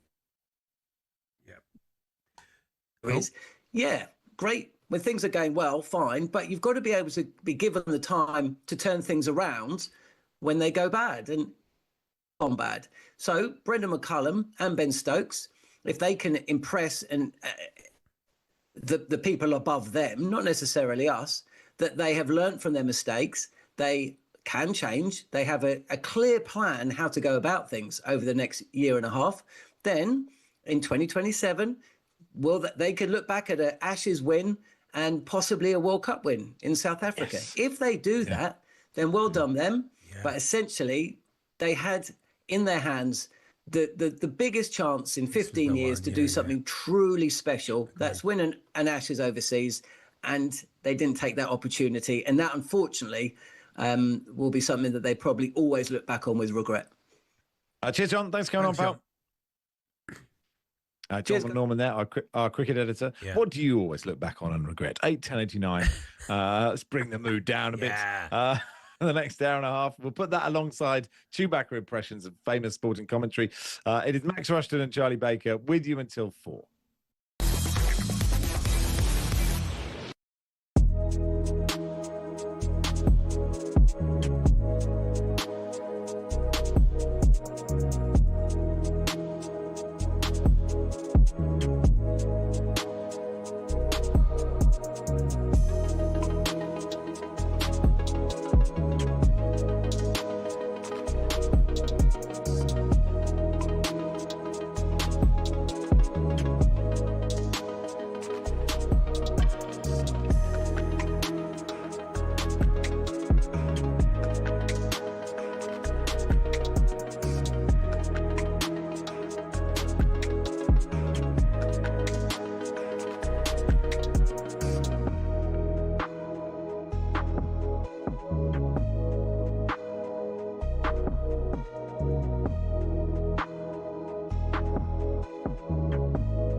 Michael, just on to football. Arsenal now, people are talking about the quadruple. I think it's too much for them, as much as I think they're a special side with a great squad.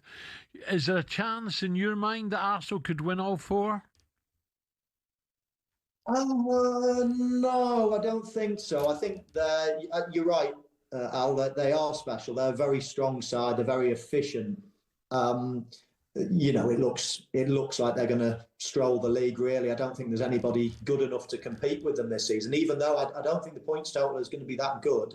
I just don't think. I think the only two teams that could have beat them at the start of the season, Liverpool and Manchester City, are obviously faltering. So I think Arsenal certainly will have won it, but they've been semi-handed it as well. I don't think nobody's really put much pressure on them. So I think the league is obviously nearly wrapped up. I think, they could win the Carabao Cup. Absolutely, they could. And then the other two are going to be tough. Yeah. Absolutely tough. I mean, everybody's going to, all the other teams are going to be focusing on the FA Cup even more now because the league is almost over. It's going to salvage their season. So they'll be putting strong teams out, a lot of their competitors. And then the Champions League, that could be anybody's. That's really open this year. I agree.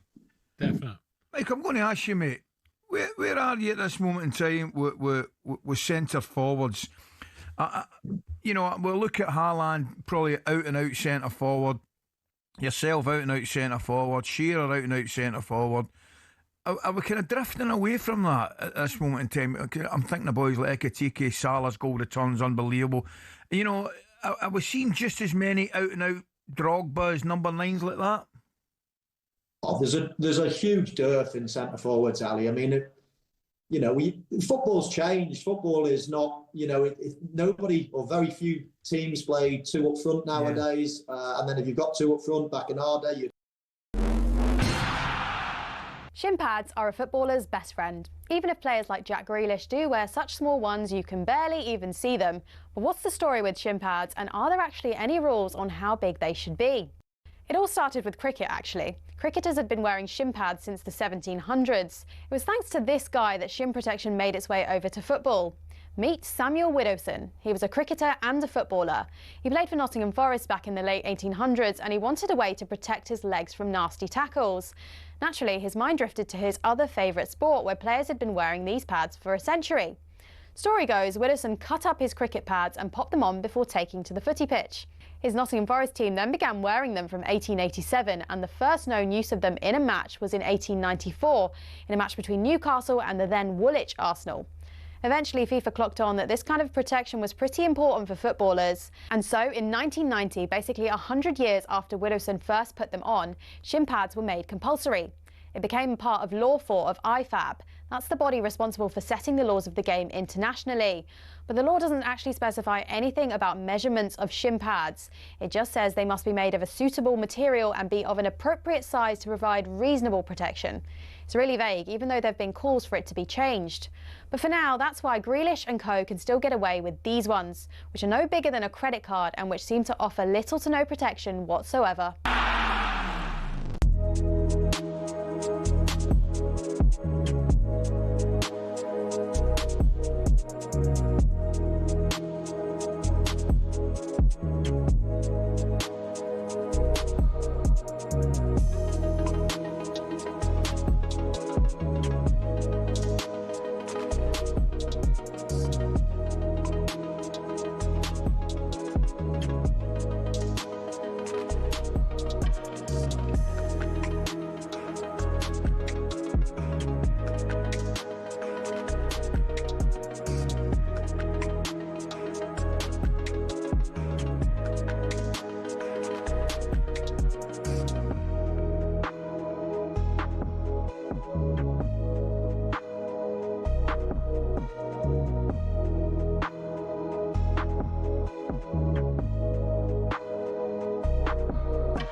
Good afternoon. You're listening to Rushden and Baker on talkSPORT in partnership with Toolstation. Get winter ready with heating and installation essentials. Next stop, Toolstation. And incredibly sad news. I think when a lot of people heard it this morning would have been really moved by the news that John Virgo's passed away at 79. 18-year professional snooker career, won the UK Championship, got to the semi-finals of the World Championship in 1979.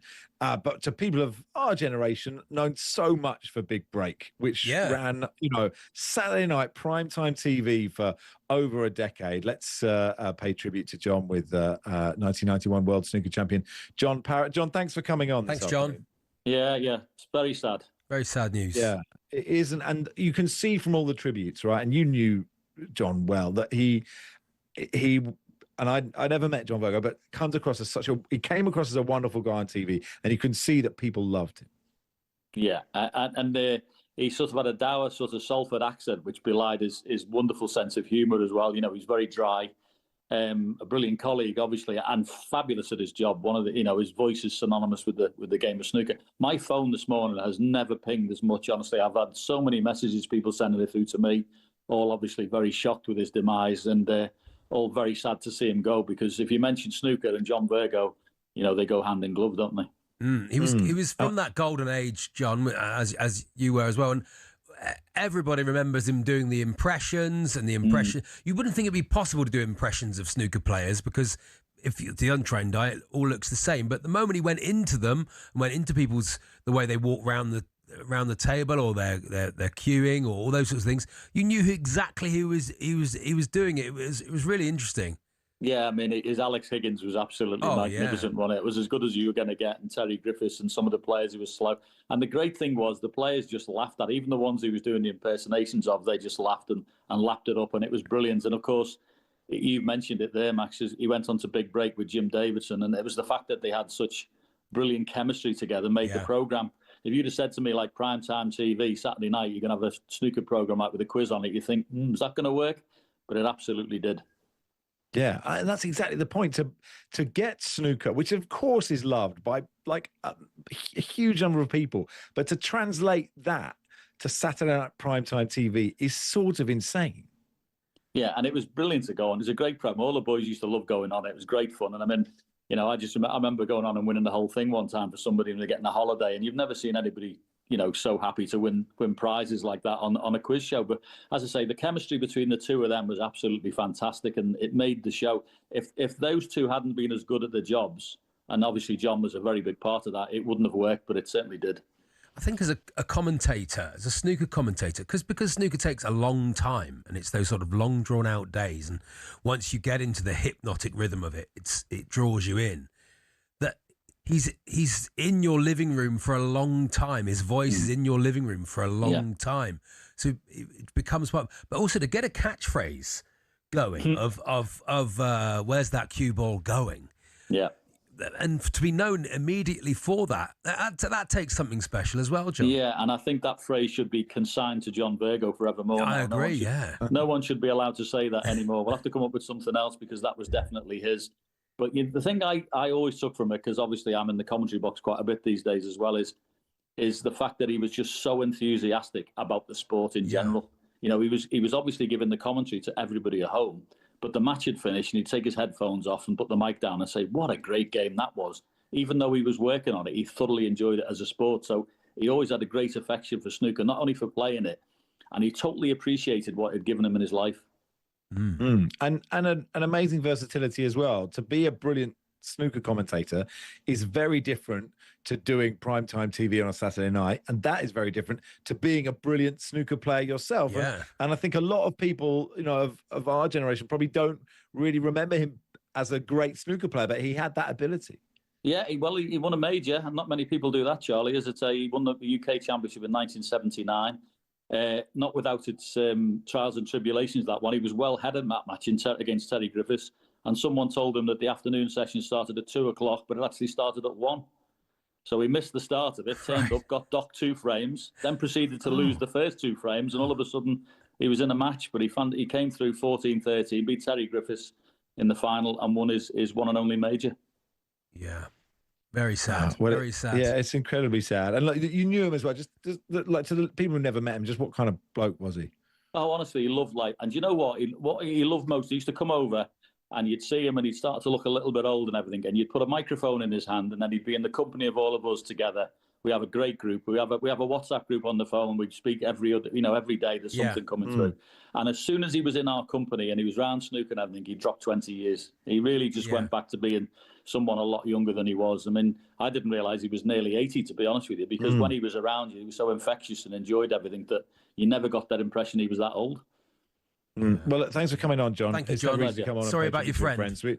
No problem. We really appreciate your time. Thank you, John. Thank you. John Parrott there, World Snooker Champion 1991. Yeah, sad news about John Virgo passing away at 79. And it is because I think, I don't know, when you're young and you're watching primetime TV and you're just like, oh, you know, Bullseye, that's what is on TV, you know, big break. Yeah. But to actually go, like, how have they managed to make snooker translate to that is incredible ability. Really He's right. It is that, you know, the personality to do that. And that era, that era of snooker player, Max, I mean, you try and explain that to young people now. They were massive. They were rock stars. Absolute rock stars. They really were massive, and the game just sort of transcended itself for a while there. It was, and John Virgo was at the front of that. So it's a big. He was. Yeah, absolutely right. So, appreciate John Parrott's time there. Absolutely. It's Max Rush and Charlie Baker with you on talkSPORT. Omid Djalili, Chelsea fan, comedian, will join us, and we'll find out what he made of that second leg semi-final defeat to Arsenal last night.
Months since you joined the football club, David. How do you reflect on what you've seen so far and the club's current position thus far? Well, I'm thrilled to be here. You know, you're right. It's 5 months tomorrow, so I'm still the new guy. And if I get in trouble in any of the questions today, I will remind you that I'm the new guy. But I'm thrilled to be here. This is an extraordinary community, an incredible club, and it's a privilege. And you came from American sport and Real Madrid, as I said in the introduction. So why Newcastle? Well, when I was in New York thinking about what I might do next, I was there for 5 years in New York City. You know, I really missed football. There's so much I love about American sports, and they're incredible. But they also are American. They, the interest in those sports, hockey, basketball, really a lot of that interest drops off at the oceans, right, on the East and West Coast. But football's global. So I adored my time in global football at Madrid, missed it really badly. And when I was thinking about what I wanted to do next, it was to find the right opportunity in global football, and I became convinced that Newcastle was the right place for me. It's a special club, isn't it? I mean, already, what have you discovered that makes Newcastle United? To me, it's really special. I love the fans. I love the history of it. What does it mean to you?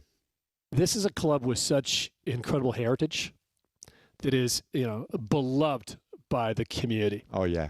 And, the way that shows up is so incredible. People have been incredible with me since I got here. It's just so warm, so welcoming. But their first questions, how's the club? How's everything? And it's not just the sports fans. It is bigger than sport here. It is really, symbiotic with the community, and that integration that matters so much. I'm coming out of New York, as you said, where I think there's 14.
Good afternoon. You are listening to Rushden and Baker on talkSPORT in partnership with Toolstation. Get winter ready with heating and insulation essentials. Next stop, Toolstation. So you haven't done, Charlie, your 2-minute wrap of Dover Athletic 2, Torquay United. Well, so now is your chance. Sure, it kicked off. I mean, the pitch looked like a cow field, if I'm honest. I'm amazed it was on. Been raining all week, and yet the game was on. I thought they were going to do their old trick of waiting till about 5 or 6 o'clock to call it off, because then they know the teams have got there. They've tired. They've got they didn't. Is this an anti-Dover? No. I mean, Crabble. Okay. Have you ever been to Crabble, Max? Ever been to Crabble? I've never been to Crabble. No. It's a good away day. But yes, we were 2-0 down in 16 minutes. Could have been 3-0, but it was ruled offside. Some slightly just got off the coach defending for the first 2 Dover goals, and then Torquay really started to boss the game. Really started to get hold of it. Cody Cook with 2 very cool finishes. The second one particularly good. Took it on his chest. Top corner, curled it in. Top corner, absolutely brilliant. Back on the score sheet for Cody. 2-2 at half time. And then we came out, bossed it for about another 20 minutes. Our captain, our centre-back, Sam Dreyer, with a brilliant volley into the bottom right-hand corner. Absolutely love the guy. We are now top of the league by 3 points. 2 games. We got other teams have 2 games in hand on us. But we are after that. The 2 points a game is what you need, and we are so close to that. We have Dorking on Saturday, of course. Mark White's Dorking on Saturday at Plainmoor. Get yourselves down there. Get yourselves to Plainmoor this Saturday. Louis Dennis is back, who's a brilliant player for us. We've got a sensational team. Couple of great loanies, Kieran Wilson. We're excellent. We're going to walk it. Back in the league in 2 years. Back in the league in 2 years. Okay, that's enough. I think that's enough. It's a lot of Torquay, wasn't it? Yeah. Ben says, yes, lads, just got back in the car after a meeting. Can you tell me, have I missed today's The Champions phone-in? Well, Ben, interesting you say that. We're not doing a Champions phone-in, but we are doing the sports commentary as Chewbacca voice notes. Yeah. Not that again. No, can't they come up with something new? Come up with something else. How this show evolves into these things. But we'll do them. Omid Djalili is waiting, so we can't make him listen to people doing Chewbacca impressions, saying it's up for grabs now. So let's talk to Omid, do a bit of Chelsea, and we'll do those voice notes after 3. What a tease! Omid Djalili, welcome to the program. Are you there already, guys? How you doing? Yeah, very good. Thank you, good. Omid. You okay? Look, Chelsea out of the Carabao. What did you make of that performance last night? Well, first of all, can I say thank you for reaching out, because I've been so angry and so outraged and bereft about all this stuff about Iran. And so I sat down to give myself a break and thought, cheer myself up, watch Chelsea, and they just made things worse. So it was it seems appropriate to come on and talk about it. It's what I made of it was pretty much, I think no one has encapsulated better than Paul Merson after the game, who just said, I can't believe that performance. It was so, I don't know what the stats were, but I just remember Enzo Fernandez having a shot for a team that, by the way, I don't know if you've seen the video. I hope it's not AI, but I did see a video online, and I don't know if you can confirm it. As soon as Kai Havertz scored, there's a meeting between Sanchez and Enzo Fernandez who high five and then they hug. Have you seen that video? Haven't seen that yet, no, but you never know what's real these days, Omid. Well, it does look like it's from the side. It does not look like AI. Okay. And if it is AI, someone would have done that very quickly. Yeah. But it doesn't make any sense to me. But there's also a part of me that thinks good, because it's a terrible cup anyway. Who cares? Yeah, who cares? Who cares about this cup? Yeah, have you ever drunk any Carabao? I've never even seen a bottle. It's certainly what people say when they win it, don't they? They go, "This is a dreadful cup," and it's a dreadful cup. But it was a pretty abject performance. They went out with a whimper, and but it looked like they just didn't want to get injured, because they seem to have other fish to fry. They're in the final. Well, they're in the last 16 of the Champions League, and they're really pushing for 4th place. So I do see signs, though. There's a part of me that just thinks, is this team any good? But Liam Rosenior, there's some stuff that we've seen of him at Strasbourg, when Strasbourg were 2-0 down at half-time, and he gives an amazing team talk. There's something about a younger manager. I think Chelsea have made a very interesting decision to bring in someone younger, connecting with the younger players. He seems to speak their language. They seem to like him, and they seem to respond to him. I didn't see much of it last night, but I do feel quite positive as a Chelsea fan. Good. Yeah, I thought he sort of got half the plan right yesterday, which was keep it tight. He had to keep it tight. He had to. It's just they didn't get it launched. And okay, Cole Palmer is a brilliant footballer, and you could see he was threading those passes through the lines. Arsenal are really good at defending, Omid. I mean, maybe they really tried to go for it, but they just couldn't because Arsenal are really good at football. Yes, I think that what you're trying to say there, Max, is that they were defensively sound and they stopped Chelsea from actually pinging in crosses. They seemed to be playing the ball left to right, and every time there was a chance to make a cross, they were absolutely, the cross was cut out, and any shots that were taken were blocked. So well done, Arsenal. And I'm one of those Chelsea fans where I'm not those fans who's, at Chelsea when people go stand up if you hate Tottenham. And I saw a bloke sit next to me do that. And I said, do you really hate Tottenham? He goes, no, it's really Arsenal I really hate. I just like to blend in and just join in with everyone else.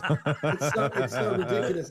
And I love that, I've got lots of Arsenal fans. I mean, I'm good friends with Ian Stone, Alan Davis and all these. Yeah. There was a whole bunch of them that go to the Emirates every second week. And I'm happy for Arsenal. But at the same time, I am seeing good signs. Chelsea are very much a team in transition. They are getting better. They're a young team, so I'm very hopeful. I agree. I think there seems to be a lot of negativity surrounding Liam Rosenior, but he's won. What's he won? 5 games. He's got performances out of the team. He's got a bit of grit in there. What do you think he needs? What do you think he needs to do to keep the job? Is what I'm thinking. How does he turn that around, Omid? Just winning games. And I think that he's, at Chelsea, the reason why Enzo Maresca went, because he was being dictated to by the medical team. They were saying there was a time where against Bournemouth, Chelsea were up and Cole Palmer was really dominating the game. And then they took him off after 6 minutes. And you literally saw Maresca putting his hands up saying, come on, guys, we're up. We can't take off our best player. And in fact, Cole Palmer comes round and as he's walking around the pitch, pretends to take a corner. Kind of like as a joke and as a semi kind of protest, like I was playing well, guys. Yeah. Do you not want me to carry on kind of thing? So I think he's got a lot to deal with. There's a lot of stuff going on, but I think at the same time, he's a young manager. I like him. Everything he says, I like the cut of his jib. And I think most Chelsea fans will tell you that. No, I think so. I guess the argument, the people who are sort of sniffy about it would say has he achieved enough to get the Chelsea job, but now he's got the Chelsea job, he has, and I think he's had some fortune in those results. I don't think they've been brilliant, but you need that. Like you absolutely, that's such a huge part of sport. And I agree. I think I wish him well, and I hope he does incredibly well. Everything is complicated. Yes. Look, at the end of the day, who knows? The thing is, Nobody don't know. Knows. Nobody what's knows going anything. on. Nobody knows anything, Omid. Nobody knows anything. Even now, there are negotiations between Iran and America. And Iran says, do you know what? If you start a war, there's going to be a regional war because we're just going to attack all the neighbouring countries. And it's a bit like Chelsea headhunters meeting the Millwall firm, and the Millwall firm is running away. And they have a go at the Charlton Athletic fans. He goes, what we done? He goes, no, you're going to get it. You're going to get it, mate. And the West Ham fans and the Leyton Orient fans. So who the hell knows what's going on? Yeah, and just on that, and I know you watch the game for escapism. You probably want to talk to us for escapism. Lots of people come to talkSPORT for escapism. But it's interesting with Iran, and you've sort of become a de facto spokesperson. You're turning up on lots of news programs talking about what's happening there. And, Pep was, in his press conference, was talking about all these images we see, right? Whoever, whatever side of the political spectrum we're on, you see images from, Gaza or wherever it may be, and you cannot not be heartbroken. And I guess part of the thing about Iran is we don't see that much because of the crackdown and because it's perhaps harder to see images from there, or it's not higher up the news agenda, Omid. So it's the internet is down. They've cut the internet. Yeah, that's what they do. They cut the internet. And I've just put out a post. The evil. Look, we're here on a talkSPORT. It's not appropriate to talk about it too much, but the evil going on behind closed doors is absolutely remarkable. And I've still got to do a comedy tour. I'm doing shows in Dartford and Wolverhampton this week. And what I do is I come out and I speak to the audience before I bring my warm-up act on to say, look, some of you are seeing images and it is absolutely horrific.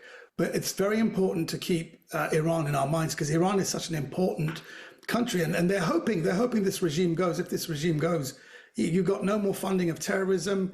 You've got no more Hamas. You've got no more Hezbollah. You've got no more the Houthis. You've got no one bad actor player in the region funding the terrorism. So it is a huge moment, and it's all happening behind closed doors. We don't know because they cut the internet, and that is their modus operandi, is that whenever there's stuff going on and they're killing people, they shut the internet so we can't see it. But a few videos are getting through, which is why while I still see stuff, I will tell the world about it. And I talk about it on stage. And I know it's weird to talk about it on stage, but people come along and they want to know. They want to know the truth. And that's one thing with so much AI going on and videos being tampered with. What I'm seeing on the Telegram channels is unfiltered, straight through. People are doing it on their phones.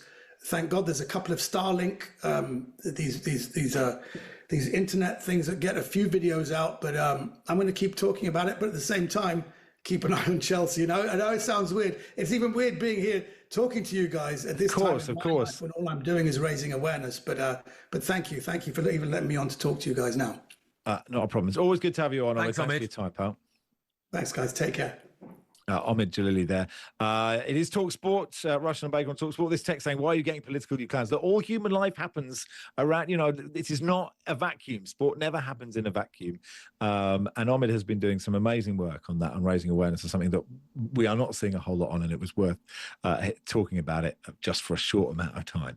But it is Max and Charlie, and obviously, as this show works, after the break, we will be doing Chewbacca impressions, a great sporting commentary, and I'm looking forward to those voice notes.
You look at a number 10 role now, and that's even worse.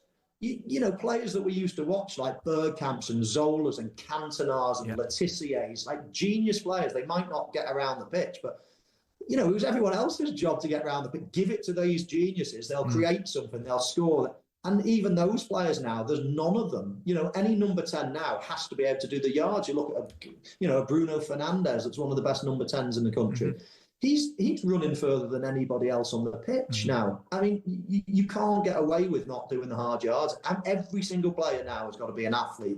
And we're losing that creative, genius type of player, even in the number 10 role.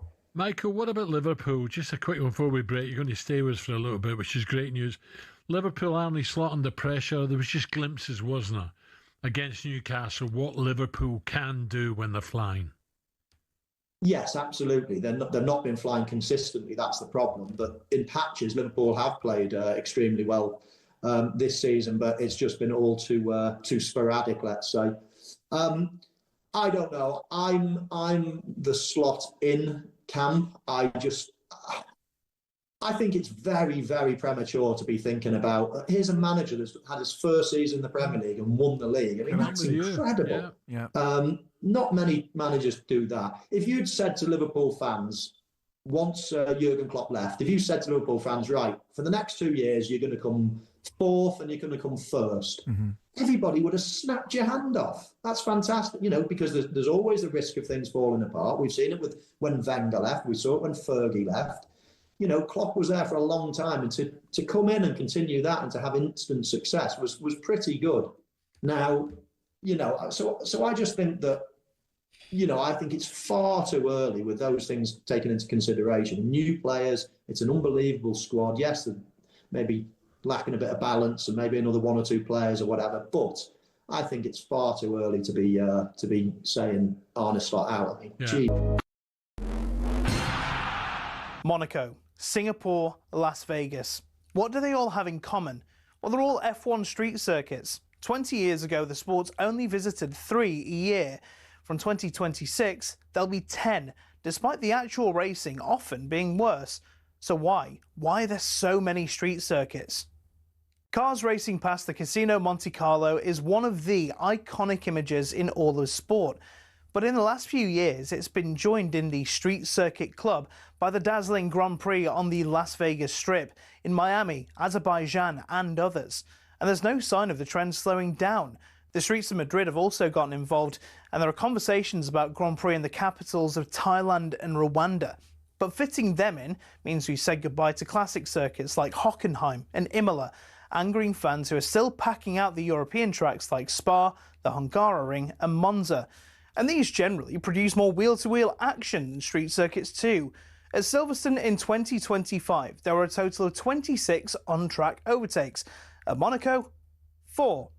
I'm an F1 enthusiast. Even I struggle with that. But it appears to be a good step. In 2025, there was a record 2.3 million strong viewership for the Monaco Grand Prix in the US alone. Meanwhile, for the British Grand Prix several weeks later, 1.5 million tuned in.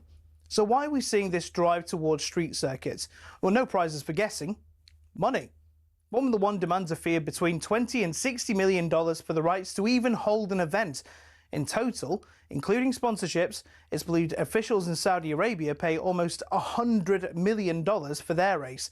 The huge fees are possible because of the street track's city centre locations, as people staying at hotels at inflated prices and tourist sites brimming with visitors mean the cities rake the cash back in when the race comes to town.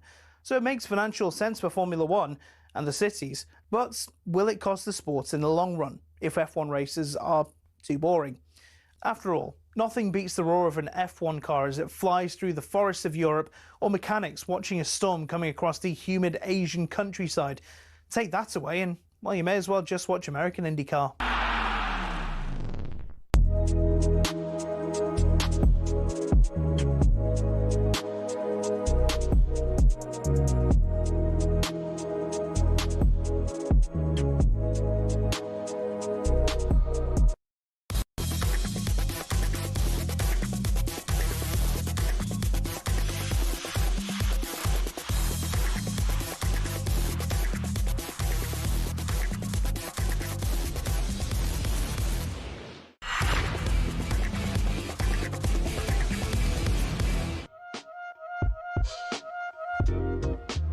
Yeah. Good afternoon. You are listening to... Good afternoon, Charlie. Good afternoon, everyone else. Good afternoon. It's Rushden and Baker on talkSPORT in partnership with Toolstation. Stay one step ahead, whatever the job. Next stop, Toolstation. Had a text message, Charlie. Yeah. Says this, Max, if Torquay do get promoted, will Charlie finally get over that playoff defeat by Hartlepool? It's different Who's division. That from? Different division. Who's that from? Who sent me that? Jeff Stelling. Yes, it is Jeff Stelling. Of course it is. Yeah, because Hartlepool were... I mean, I'm not going to get into it. I'm not going to get into it, what I think about that really? match. Because I could get sued. I could get sued for what I think about that game, if I'm honest. Sued? Are you going to get sued by Jeff Stelling? Not by Jeff Stelling, but by the football authorities. I think I could probably get sued. A court case, wouldn't it? So 2 pocket rockets, Stelling versus Baker. The host of Sky Bet Soccer Saturday getting back into the Sky Bet League. Imagine that, Max. Wow, okay, actually, maybe you shouldn't. maybe you shouldn't. What you're suggesting. Let's quickly get to voice note. It's not. I would disassociate myself from the thoughts of Charlie Baker. I mean, it's complete. It's pie in the sky. Different division, Max. But also, Hartlepool blew it. They went up and then came straight back down. So, okay, pointless them going up. And the same for Sutton United who beat us that league. You brought it up, and it's same for Sutton United. That season, he went up, came straight back down. If Jeff Stelling wants to come on the line, we'll have that conversation. He wants to pick this fight. Anyway, if Stelling wants to pick that fight, we'll have it now. Get him on the line. Okay. How exciting. No, for some reason, I'm not sure why. 2 disallowed goals, Max, that day. 2 disallowed goals. Perfectly good goals. Disallowed by the referee. How did it come about that we wanted people doing sports commentary as Chewbacca? And I think some people have just done Chewbacca impressions. A Chewbacca. It was my Granny Moira made me a Chewbacca suit, but I don't know how we got to that. To drunken purchases on eBay, someone bought a life-size Chewbacca. Maybe it was that. It got to two people are thinking about buying Daniel Levy's stake in Tottenham for £1 billion, which we think they must be drunk because you don't even get any. You don't get even any power. That being, by the way, as Jeff's saying, he has to let it go. Let it go, for God's sake, he says.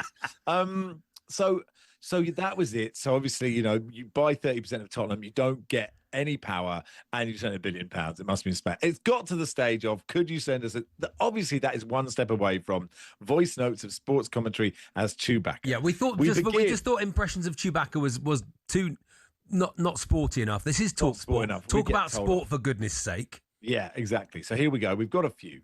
The first one comes from Baz. Here we are. It's Baz and MK. I'm just about to get my motorbike. I can't call in, but. Oh, very good. There's a bit of an on the buses vibe to it. Oh no, I hate you, Butler, Aguero. Bit of that to it, but it was good. You can't have Chewbacca in on the buses doing Aguero. That's too okay. Next one comes from Smithy. Okay, yeah.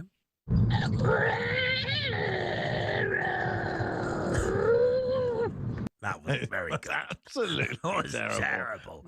Smithy. But good idea, Smithy. I got what you were trying to do, but it didn't sound like Chewbacca, did it? To that moment when you're doing this and sending it to a radio station where you go, what's my day today? The next one is from Aaron. Here's Aaron. Aguero. It is the best one to choose. It is the best one to choose. That is the best bit of commentary. It is much easier than there are some people on the pitch. They think it's all over. Yeah. It is in the Chewbacca. First one so far is the winner. The first one, the Baz. Baz and MK. Yeah, Baz, okay, Jason is next. Jason. That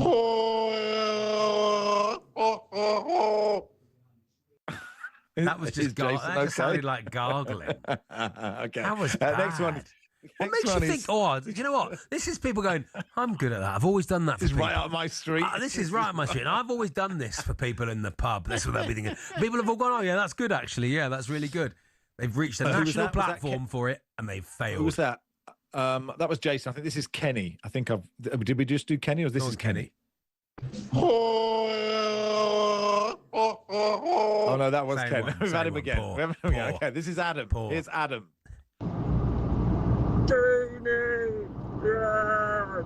Do not stretch your eyes. Did he say Deanie? I think he said Deanie. Do not scratch your eyes. Deanie, do not scratch your eyes. Is that the Deanie goal? Was that the comms of the Deanie goal? It's because you have to do the word. Okay. It's a second Baz. Here's Baz number 2. All right. And it's Aguero. Not bad. Okay. Not bad. Not okay. bad. The first one's still the best. Sounded like it was someone. That sounded like someone was shouting Aguero and then fell in a swimming pool. And was slowly drowning. And let's be fair, it's not a thing we wouldn't ask listeners to do, is it? Can you start some commentary and then fall in a swimming pool? That's next week. This one's from Neil. Here's Neil. Do not stretch your eyes. Same one from Neil. Hang on. Deanie, do not scratch your eyes. We've heard that. Neil, give him a Same one second. Twice. But that's Adam and Neil. 2 goes. Okay, Kieran is next. Stevie G versus Olympiacos.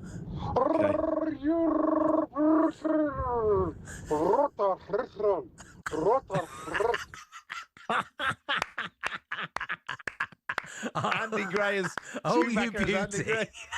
What a hit, son. What a hit. As Chewbacca. As a poor Chewbacca. Fantastic. This is good stuff.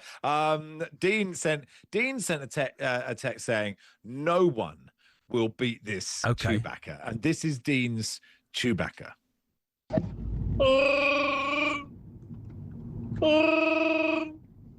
It was good. It's a good Chewbacca, Dean, but I can't hear any commentary in it, so it doesn't qualify. It does not qualify.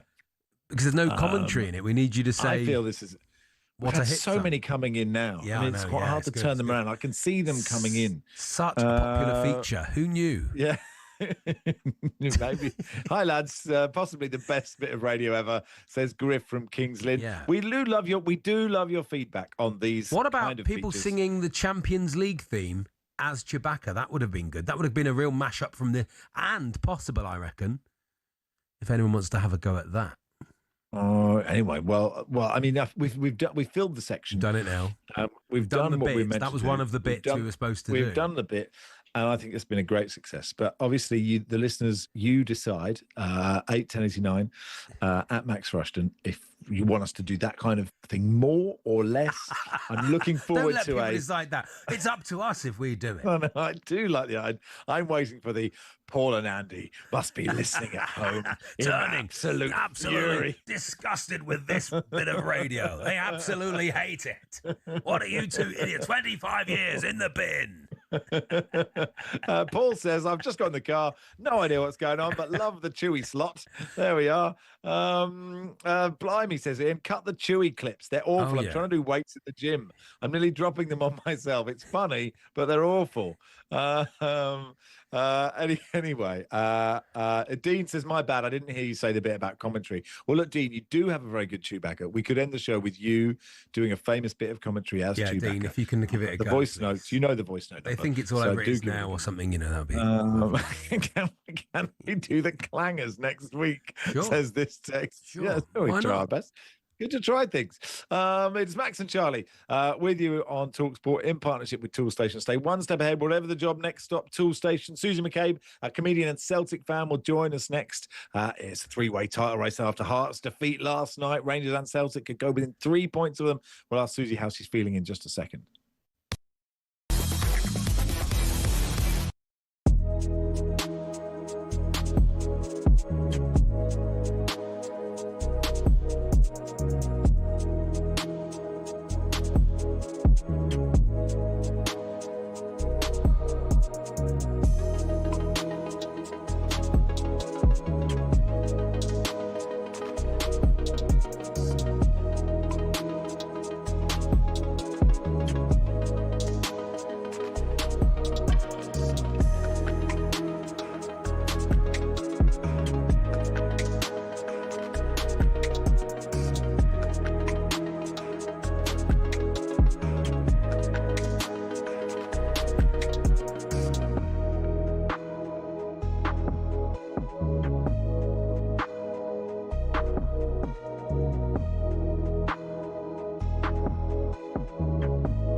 Alex and I witnessed there moments ago was highly charged and very, very emotional when Steve and Gabby clapped eyes on each other again, because Steve Bruce managed Gabby at Villa between 2016 and 2018. Steve, good morning. Good morning. Good morning, Gaffer. And by the way, it was hard work. As you can imagine. That's it. Cut his mic. Cut his mic. Can I say by the end of it, they were all hard work.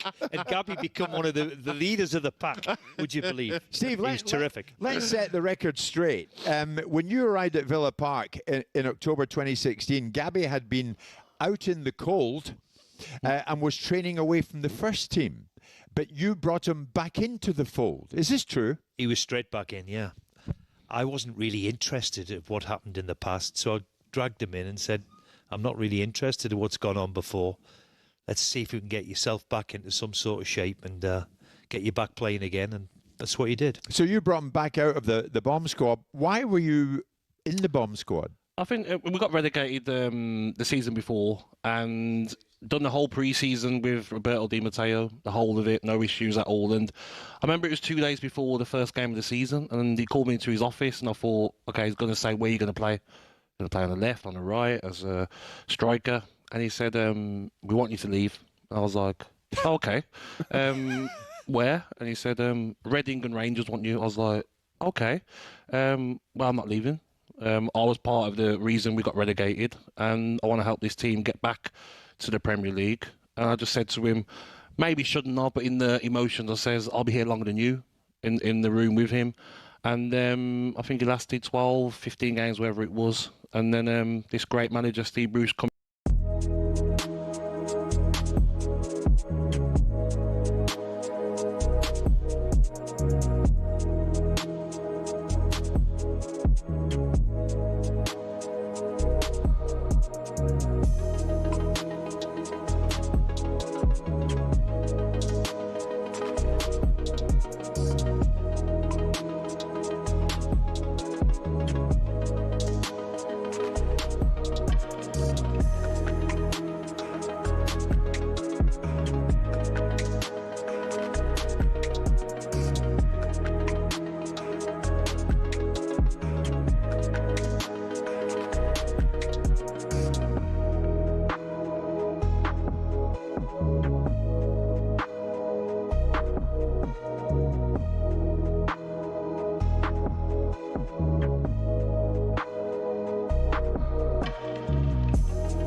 Dan has been in touch, say you should read about the guy in Sydney.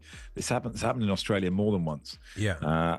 Where he put a poster up of asking for the best Chewbacca impression, and then put his ex-partner's phone number. No way. Thing. Posters, this is from 2020. Posters offering a prize for the phone caller who has the best Chewbacca roar are in fact an elaborate hoax orchestrated by a salty ex-boyfriend. Posters were peppered throughout Cairns in North Queensland as revenge against his ex after she dumped him. Cairns' mum Jessica's 3-year relationship came to a sour end. It only turned worse after her ex-partner plastered her phone number on posters advertising a Chewbacca roar. I've got to say, it's absolutely sensational.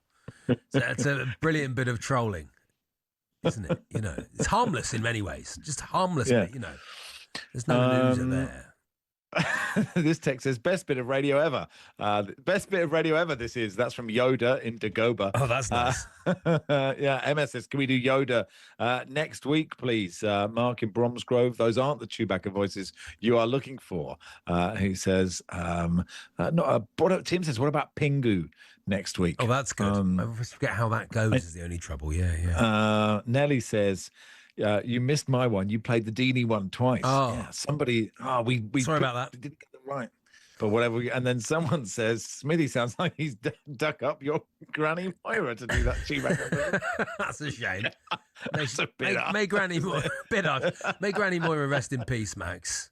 And not be dug up to do Chewbacca impressions. You cannot exhume my grandparents for entertainment, you people. That's going too far, isn't it? Chris says, brilliant feature tomorrow, 90s pop classics in the voice of Kermit the Frog. Oh, not about Chris in Manchester. Actually, can I just say about Kermit the Frog? There's a new Muppet show out that comes out today. Daughter, very, very excited about that because it features Sabrina Carpenter. I've seen the trailer for it, Max. They've got the Kermit voice wrong. Whoever's doing the Kermit voice has got it wrong. How do you let that happen? Was it Smithy deep. On the voice note? It's too deep. It's like Kermit's voice is broken. Okay. It could happen. Furious about it. Okay. You know, he still needs a career after puberty. Anyway, Celtic interim boss, of course. Moving on. Martin O'Neill spoke to Jim White and Simon Jordan on talkSPORT yesterday about his future. Yeah, probably not. You don't want it? Are you serious, Martin? Probably not. Yeah. You wouldn't want it full time? Yeah, but listen, lads, you two are young men. There's a difference. You know, you're young men, you're vibrant. He's not young. No, he is. But listen, everyone's young comparison to me. So, and I do not. Listen, lads, that's seriously. It's the first time. I think I spoke to my wife there recently. She said, "The first time you've worked in your life," and it was it's extraordinary. Wow. Susie McCabe, Celtic fan, comedian, joins us. Hey, Susie, hello, Susie. Okay? How you doing, boys? You all right? Yeah, good. I think it's a good bit of negotiation from Martin here. Just saying you don't want it is such a good bit of negotiation on a contract. Listen, Martin's coming back. Martin is... Do not listen. Martin is loving every single minute. If you tell me that Martin O'Neill walks out of Scotland with a league winners' medal and maybe a Scottish Cup winners' medal, maybe even a UEFA Cup winners' medal, Martin's staying. Do you think he sounds so demob happy, isn't he? What a great position to be in life where it just doesn't matter. He's fine. It's perfect. It's sort of like the perfect person to have as a football manager because he's just so relaxed, Susie. Also, as well, do you not think there's a little bit of fate? Oh, sorry, lads, that we've been drawn against Stuttgart and drawn against Porto if we beat Stuttgart and we're in the UEFA Cup with Notts Forest in there. And Notts Forest is, of course, Martin O'Neill's great team.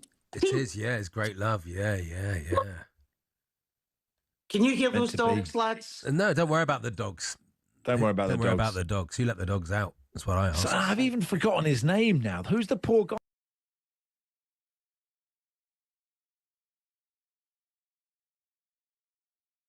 Yeah, I miss Wilfred Nancy, but I guess you don't. And it's opened up, doesn't it, now after last night, Susie? Yeah, listen, I 100% believe that we can go in and win this league. Yeah. Well, I think you're absolutely right, because you've done it before and you've got the track record. It's nice though, as an outsider. I think Celtic fans seem to like just winning it by March every single year. But it's nice as an outsider for it to actually look like a competition.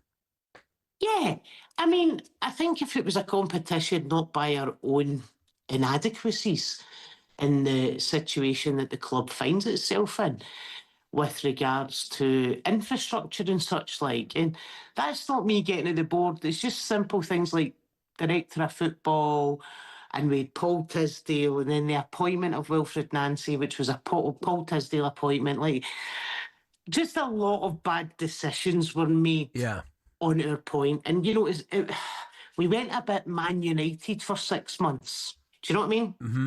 Mm-hmm. But I think ultimately now we're looking at a situation where Martin's in, we're no longer conceding goals and we're scoring goals. He asked for 5 or 6 players in the transfer window. He's got 5 or 6 players in. And the thing with Martin is, and Charlie, you and I have spoken about this before, Martin will make a good player a great player. Yeah. But he'll make a great player a world-class player.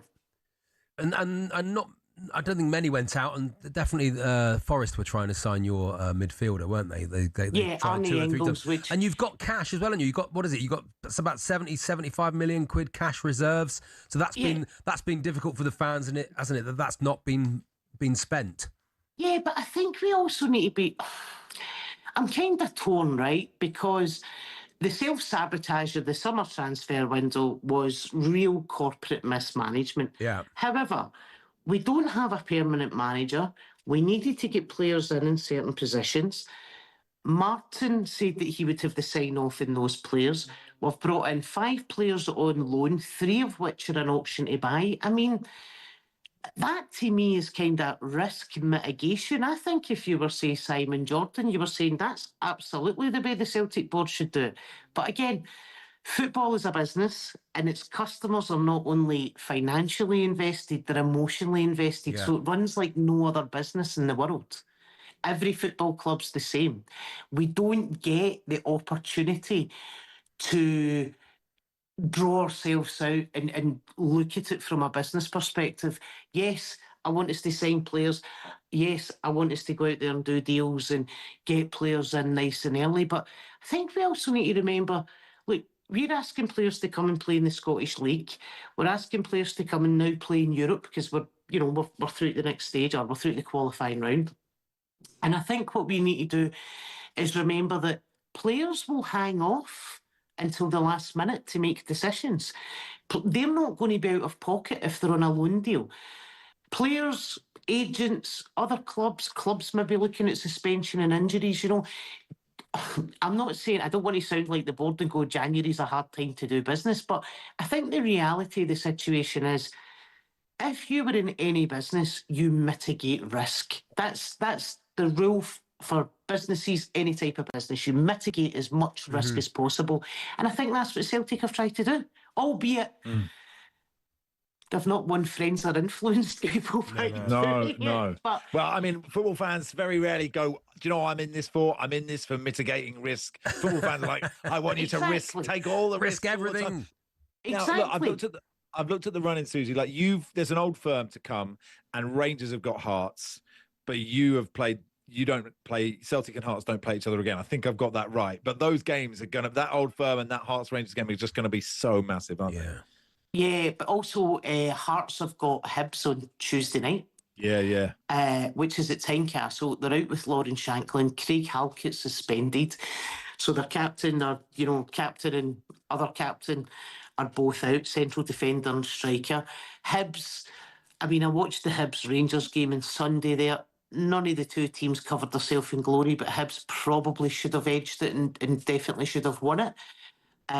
So I think Hibs-Hearts will be a massive game. If Hearts could drop points at that, I would be delighted. And then if Hearts and Rangers could just have a 0-0 draw, that would be the dream. Oh, wouldn't it? Hey, look, always good to chat, Susie. Enjoy the game tonight. Thanks for coming Susie. on. Take it easy. Cheers, boys. Good stuff. Susie McCabe there. Love to the dogs. A Celtic fan, comedian, love to the dogs. And go and see Susie on tour. She's on tour soon. She's very funny. Yeah. So go and do it. It is Max and Charlie with you on talkSPORT with a bit of boxing. Got Paddy's Challenge. We'll look ahead to Newcastle, Man City, Newcastle, and hopefully get a couple of quite amazing Chewbacca voice notes in the next half hour.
To come from here and manage Newcastle must have been great, but when it went pear-shaped and there was a lot of toxicity, how bad did it get? How affected did you become?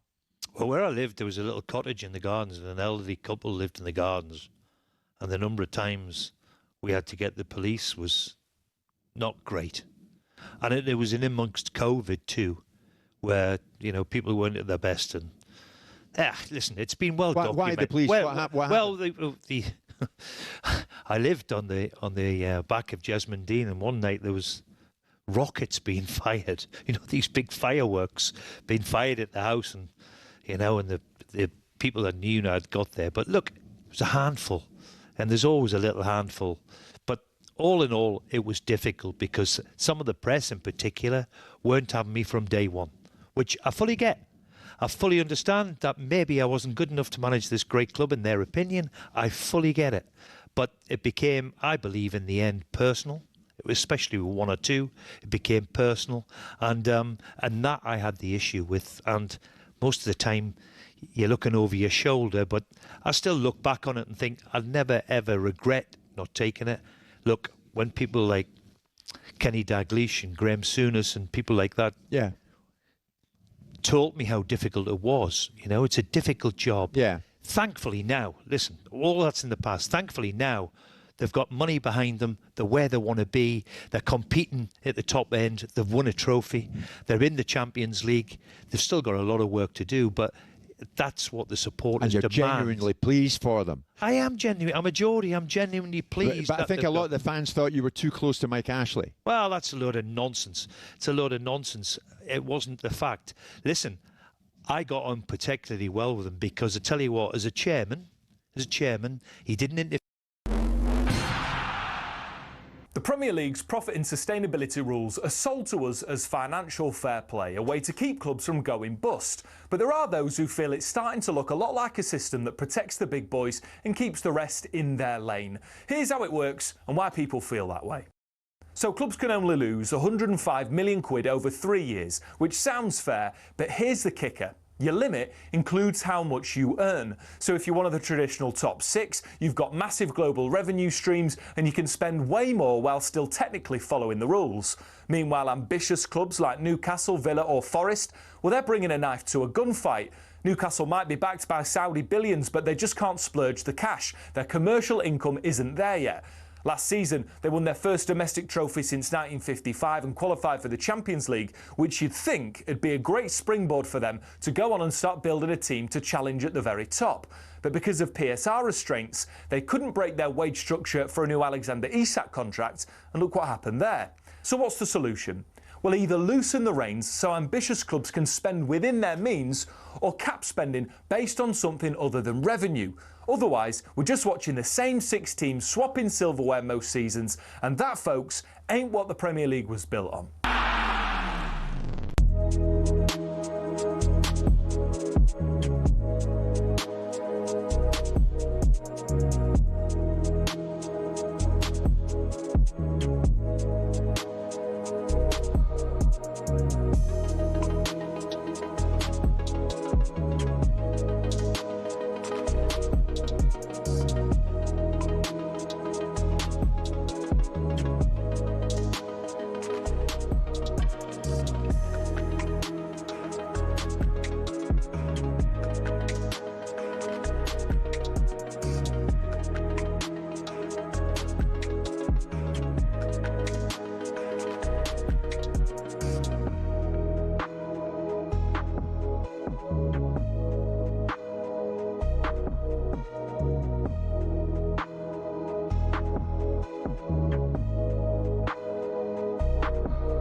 heavyweight boxers Deontay Wilder and Derek Chazora were both in the building today ahead of their huge fight in April. Here's what happened during the filming of a talkSPORT special earlier.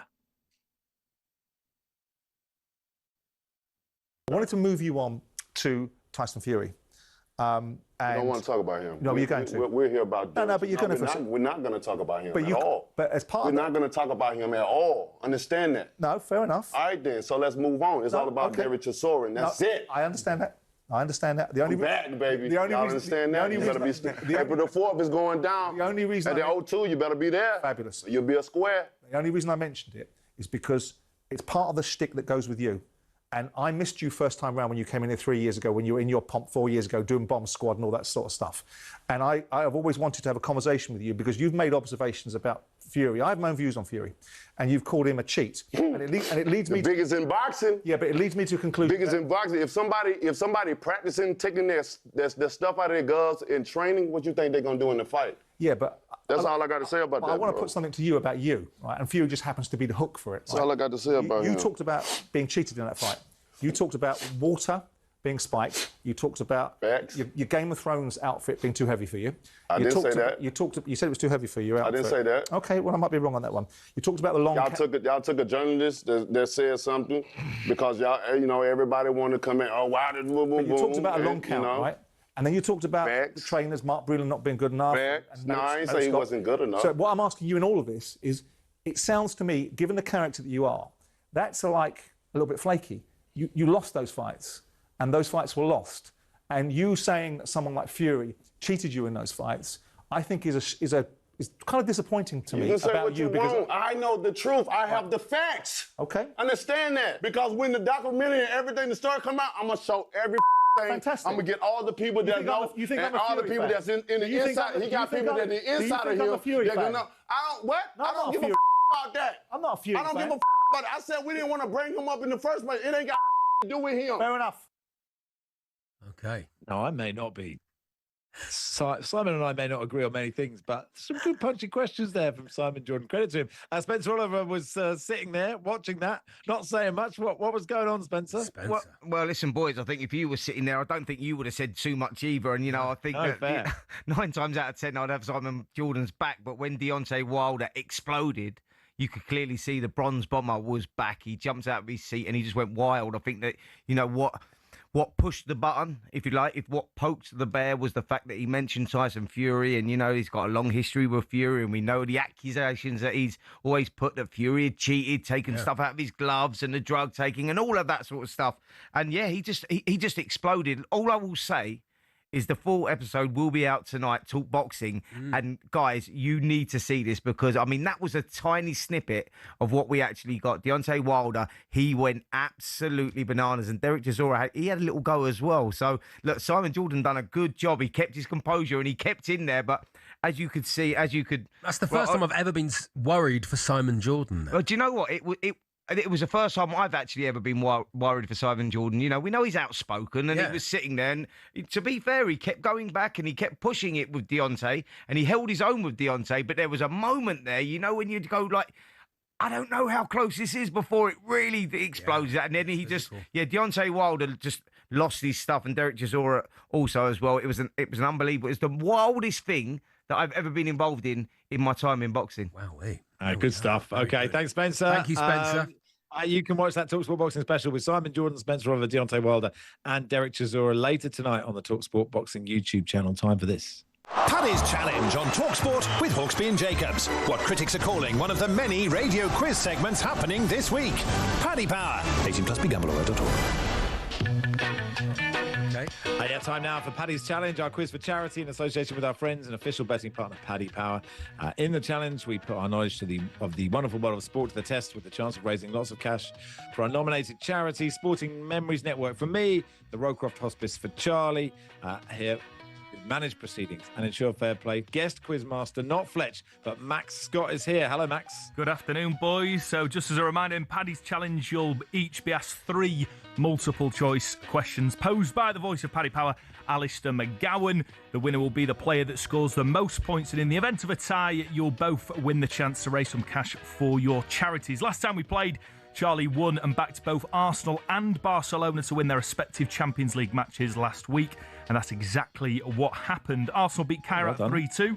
Barcelona beat Copenhagen 4-1. You were on the money, Charlie. That's sort of a £22.66. £2.60 I won last week. Come on, lads. But that's going to the Rowcroft. Let's go to the Rowcroft. Every penny counts. So let's see if we can raise some more cash for your charities this week. In the spirit of the old winner stays on, Charlie, you are going to go first. So here is your first question. Younger legs prevailed in last weekend's Australian Open final, but which player had 6 Grand Slam wins at a younger age than the victorious Carlos Alcaraz? A. Bjorn Borg, B. Rafael Nadal, or C. Andre Agassi? It's a tough question. It's a tough question. I thought Boris Becker was going to be in there, obviously youngest ever winner at Wimbledon. Who was the middle one? So we've got, the middle was Rafa Nadal. Rafa Nadal, yeah. Well, he won lots of, Rafa Nadal, because I think he won French Open. Final answer, Rafa Nadal. Final answer, incorrect. I'm afraid it is incorrect. The correct answer was Bjorn Borg. Winner Carlos Alcaraz follows all-time greats proper Djokovic. tennis then, though, was it? Yeah, exactly. It's not like real. a knockabout for a bit there, wasn't it? But yeah, Alcaraz follows all-time greats Djokovic, Nadal, Federer, Agassi, and Levy. Don't know if I pronounced that correctly. As only the sixth man to achieve the career Grand Slam in the Open era. So no points for you there, Charlie. Max, here's your first question. OK. Novak Djokovic fell short of making tennis history last weekend when he lost in the final of the Australian Open. How many Grand Slam titles has Djokovic won? A. 25, B. 22, or C. 24? I think it's 24. 1 point to Max. Yes, a victory would have been Djokovic's 25th Grand Slam, and That's he what I would have become thought. the oldest Grand Slam champion in the Open era. I was a big 72 years old. 72. So it's 1-0 to Max. Charlie, is your second question. Get in there. Joss Buttler broke the England men's international appearance record last weekend when he played against Sri Lanka. To whom did the record previously belong? A. Sir James Anderson, B. Joe Root, or C. Stuart Broad? Stuart Broad. Oh dear, oh dear. It's having a mare. Baker's having a mare. Charlie. Shocker, Yeah, correct answer was Jimmy Anderson. What are you doing on talkSPORT? Oh, The 35-year-old said it was surreal as he made his 402nd appearance against Sri Lanka last Sunday. I didn't think it was A because Bjorn Borg was A. Yeah, I didn't go for two. I didn't think they'd go for two A's in a row. But Simon, this from LFC, so Simon should have asked Deontay Wilder what he thought of the Chewbacca segment. Anyway, we've got to get a move on. Yeah, Max, your second question for an unassailable lead. Michael Carrick's third game of his second spell in charge at Manchester United ended in a third win for the Red Devils last weekend when they beat Fulham 3-2. How many times did former coach Ruben Amorim deliver 3 wins in a row during his time in charge? A. Never. B. Once. Or C. Twice? Once, I think. Good one. Oh, and that's it. done Game it. over. Yeah, I Guesses, think two that guesses. was the time. 2 guesses. Unbelievable. That was the time where Jason Wilcox paraded out and did an interview after that 3-game win. Oh, streak. yeah. But including his first spell in 2021, Carrick's now won 4 of his 5 league games Very in good. charge. Well done. Third United managed to do so following Sir Matt Busby in 46 and Ole Gunnar Solskjaer in 2019. I mean, do we carry on at Yeah, this you point? carry on. Yeah, you have to finish it off. So Embarrass me. Sportsman's effort. Get three Final wrong question for Charlie. in a row. The inaugural Women's Champions Cup ended in victory for Arsenal last weekend with a 3-2 win over Corinthians. Which gunner scored the extra-time winner to secure the silverware? I know this. A. Caitlin Ford. No. B. Lotte Wubben-Moy. Yes. Or C. Olivia Smith. It was Lottie Wubben-Moy. Oh dear, oh dear. You had All me of them were A. absolutely convinced. All of them were A. What, 3? That is against the rules of quizzes, that Come 3 on. A's in a Good row. game. Just ignore Charlie. Let's have my third question for no reason. England's Justin Rose clinched an utterly dominant win at the Farmers Insurance Open last weekend at Torrey Pines with a new tournament record score of 23 under par. How many PGA titles has Rose now won? A. 13, B. 15, or C. 17? That's easy, Charlie, is it? Very easy, yeah. Okay, B. Yeah, correct answer was A, I'm afraid, Max. The previous best winning score in the tournament's history is 22 under by Tiger Woods in 99 and George Burns in 1987. Justin but it Rose, doesn't matter, under Max. 50. Well done, Max. Doesn't matter. You Nothing are the matters, winner. really. So please, can you tell us what your winning bet is going to be? Oh, yeah. Oh, it's got to be on this week's football, has it? I don't know any of the games. Manchester City v Newcastle tonight.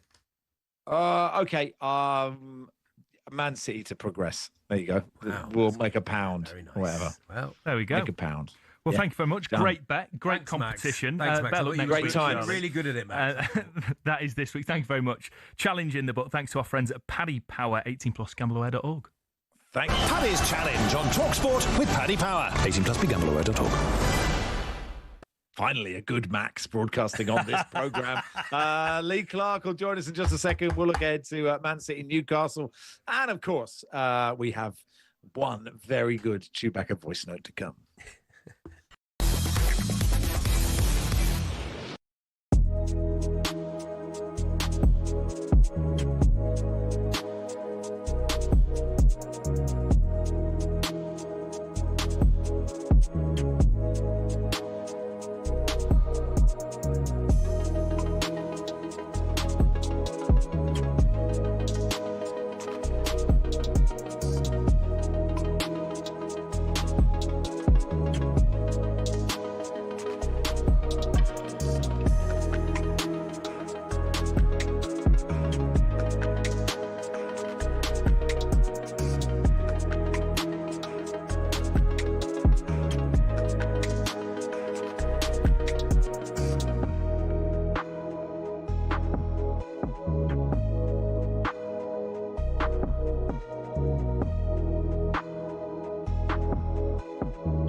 There was another team there tonight, Chelsea. They didn't turn up, but they were there. And the main man who talks about him, he's not on tonight because he was doing the game. We have phoned him, and he's answered. Jason Cundy. All right, Cundy. Cundy. Chelsea. Up the Club World Champions. Shut up, mate. You're garbage, mate. Garbage. Well done to Cringe and Win FC. Beat the World Club Champions. But look, well done. Hopefully, if they play in the final, beat them. Jace, I'm not being funny, right? I don't know your take on this. I was disappointed in you lot tonight. I thought you were just miles off trying to go and win the game. It looked like you was just going there to not get beat. Well, that's exactly what he set up to do. Look, after the first leg, that couldn't happen again, by the way, because Arsenal should have won that game at least by 2 or 3. And he's like, I can't have this happen again. And you could see, when you go 3 at the back, you know what he's doing, right? And at half-time, the problem we've got, the payoff has got to be when you bring on the subs, have an impact. And unfortunately, we couldn't lay a glove on them, mate. And Whinge and Cringe, they're good at the minute. You can't argue with Whinge and Cringe. They do it well. They're the best side of the country. You know, they're the best side in Europe at the moment, even though they've never won the European Cup or the Champions League. It's Yeah, but Jace, listen, you can say all that, right? You can say all that, but you've got World Cup winners in your team. You've got top players in your team. You know, you've got international football players. Go and make something happen. Go and win the game. Yeah. Go and throw, everything at it. I mean, it was absolutely terrible. Even in the last 20 minutes, Cole Palmer comes on and he makes it different. That didn't work. No. But come on. Bring him on at half time. You're playing Liam Delap right wing. Yeah, no, I didn't get the Liam Delap at right wing. I'll give you that. I didn't get that. But he tried to turn it into a 45-minute game. The problem you've got at a 45-minute game is you've wasted 45 minutes to get back into the game. And the thing is with Arsenal, they're the best side of the country. And what they should have won this tie at Stamford Bridge. That's where the tie was won and lost, really.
Newcastle and Man City can score, they can concede, they can entertain, and they care about the Carabao Cup.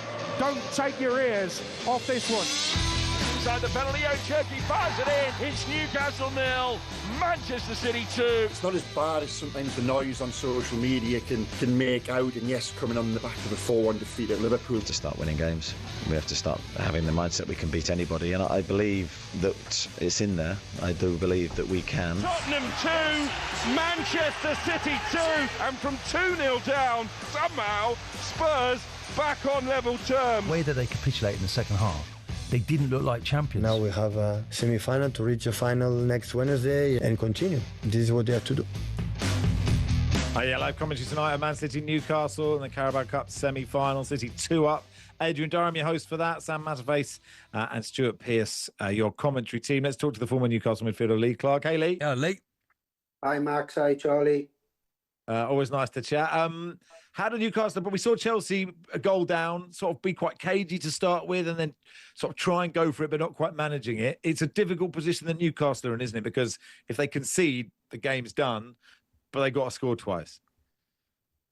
Yeah, Max, I watched the game last night and Chelsea obviously just being a goal behind were a little bit cautious in the early part of the game, tried to keep Arsenal at bay. Succeeded in that and then, put on their more attacking players later on. But I just think it's a lot more clearer for us. You've just said it. We need to win by 2 clear goals just to take it to extra time and then a penalty shootout. We need to win by 3 to progress. So I think from the first whistle, we've got to be at our best attacking wise and have that intent. Of course, we have to be solid because if we do concede again, it's going to make it even more difficult, near on impossible. But certainly, I think for us, it's a lot more clearer than it was than for Chelsea last night. And it feels like scoring goals is where Newcastle have had problems since they lost Isak in the summer. Obviously, Nick Voltemada started well. It's gone off a little bit. Weiss is just getting fit. It feels like they might not quite have what's required up front. Yeah, Charlie, in terms of the striking positions, I think you're right. Nick Voltemada had a good start the season. That's just gone off the boil a little bit. Johan Visser, unfortunately, is playing catch-up in terms of his match fitness. Our goals have come from the wide areas this season.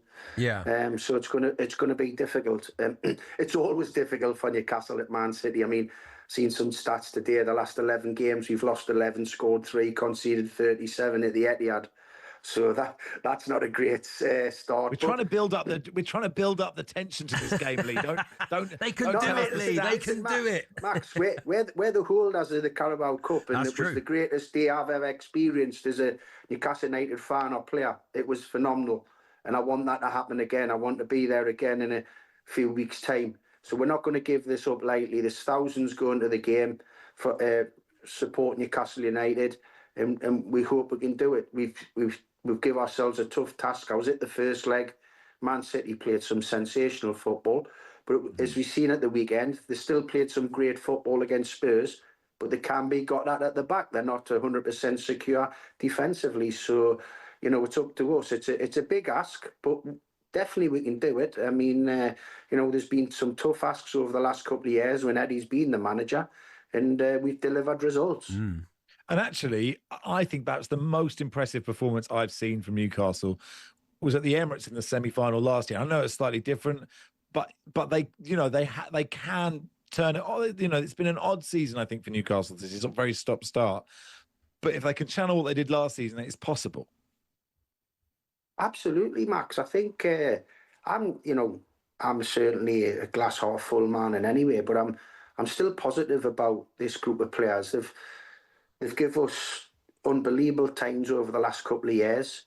We're in another semi-final again. Our league position isn't great, but that can be rectified. Still in the Champions League, and then the FA Cup. So tonight, another semi-final. We've got to stay humble. We've got to stay respectful. Before Eddie came in, if someone had said, we're 2 Carabao Cup finals, winning one of them, and then the following season another semi-final, we would have snapped their hands off. So that's what we've got to realise. The players have been superb, and go there without any fear and just have a go. I think we've touched on what last night. I think the feedback you'd probably get from a lot of Chelsea fans last night was they probably felt they didn't have a go in a semi-final. And if you have a go and it doesn't work out, what can you do? The best team wins. Yeah. How much pressure do you think Eddie Howe's under? Do you think he's under no pressure at all? I mean, the owners are obviously very ambitious, and he has done incredibly well, right? He won a trophy for Newcastle like no one has done that since, what, the 50s? But I just wonder if you think he's under any pressure. My personal opinion is he isn't, and he shouldn't be. Like you've rightly said, he's a manager few and far between for Newcastle United, who's won a domestic trophy or won a trophy. He should be outside that stadium sometime now and in the near future with a statue alongside Joe Harvey, who was our last manager to win a domestic trophy in the 50s, and then our last manager actually to win a trophy in 69 in Europe. So for me, he's been phenomenal. But obviously, sometimes you become a victim of your own success.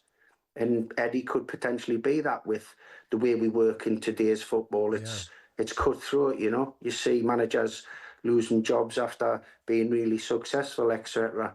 But for me, there shouldn't be any pressure. He's been a phenomenal manager for this football club. He's developed some terrific young players. He's helped us be an exciting team. And, you know, when you're a success or you're wanting success, there will be little bumps in the road, but you can always just see those out if you have the patience. I think the majority of Newcastle United fans are very, very supportive of Eddie Howe and what he's done, and we want him to be our manager and going forward. All right, good stuff, Lee. Thanks for coming on. Thank you, Lee. Thanks, guys. Good luck tonight. Lee Clark there, City Newcastle live commentary, Sam Matterface, Stuart Pearce, your commentary team, Adrian Durham, your host. We will finish, Charlie, with a voice note of Spurs doing the Champions League theme. Thank goodness. As Chewbacca. Drive is next.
I do think Arsenal can win the quadruple because I'm asking myself, who's going to beat us?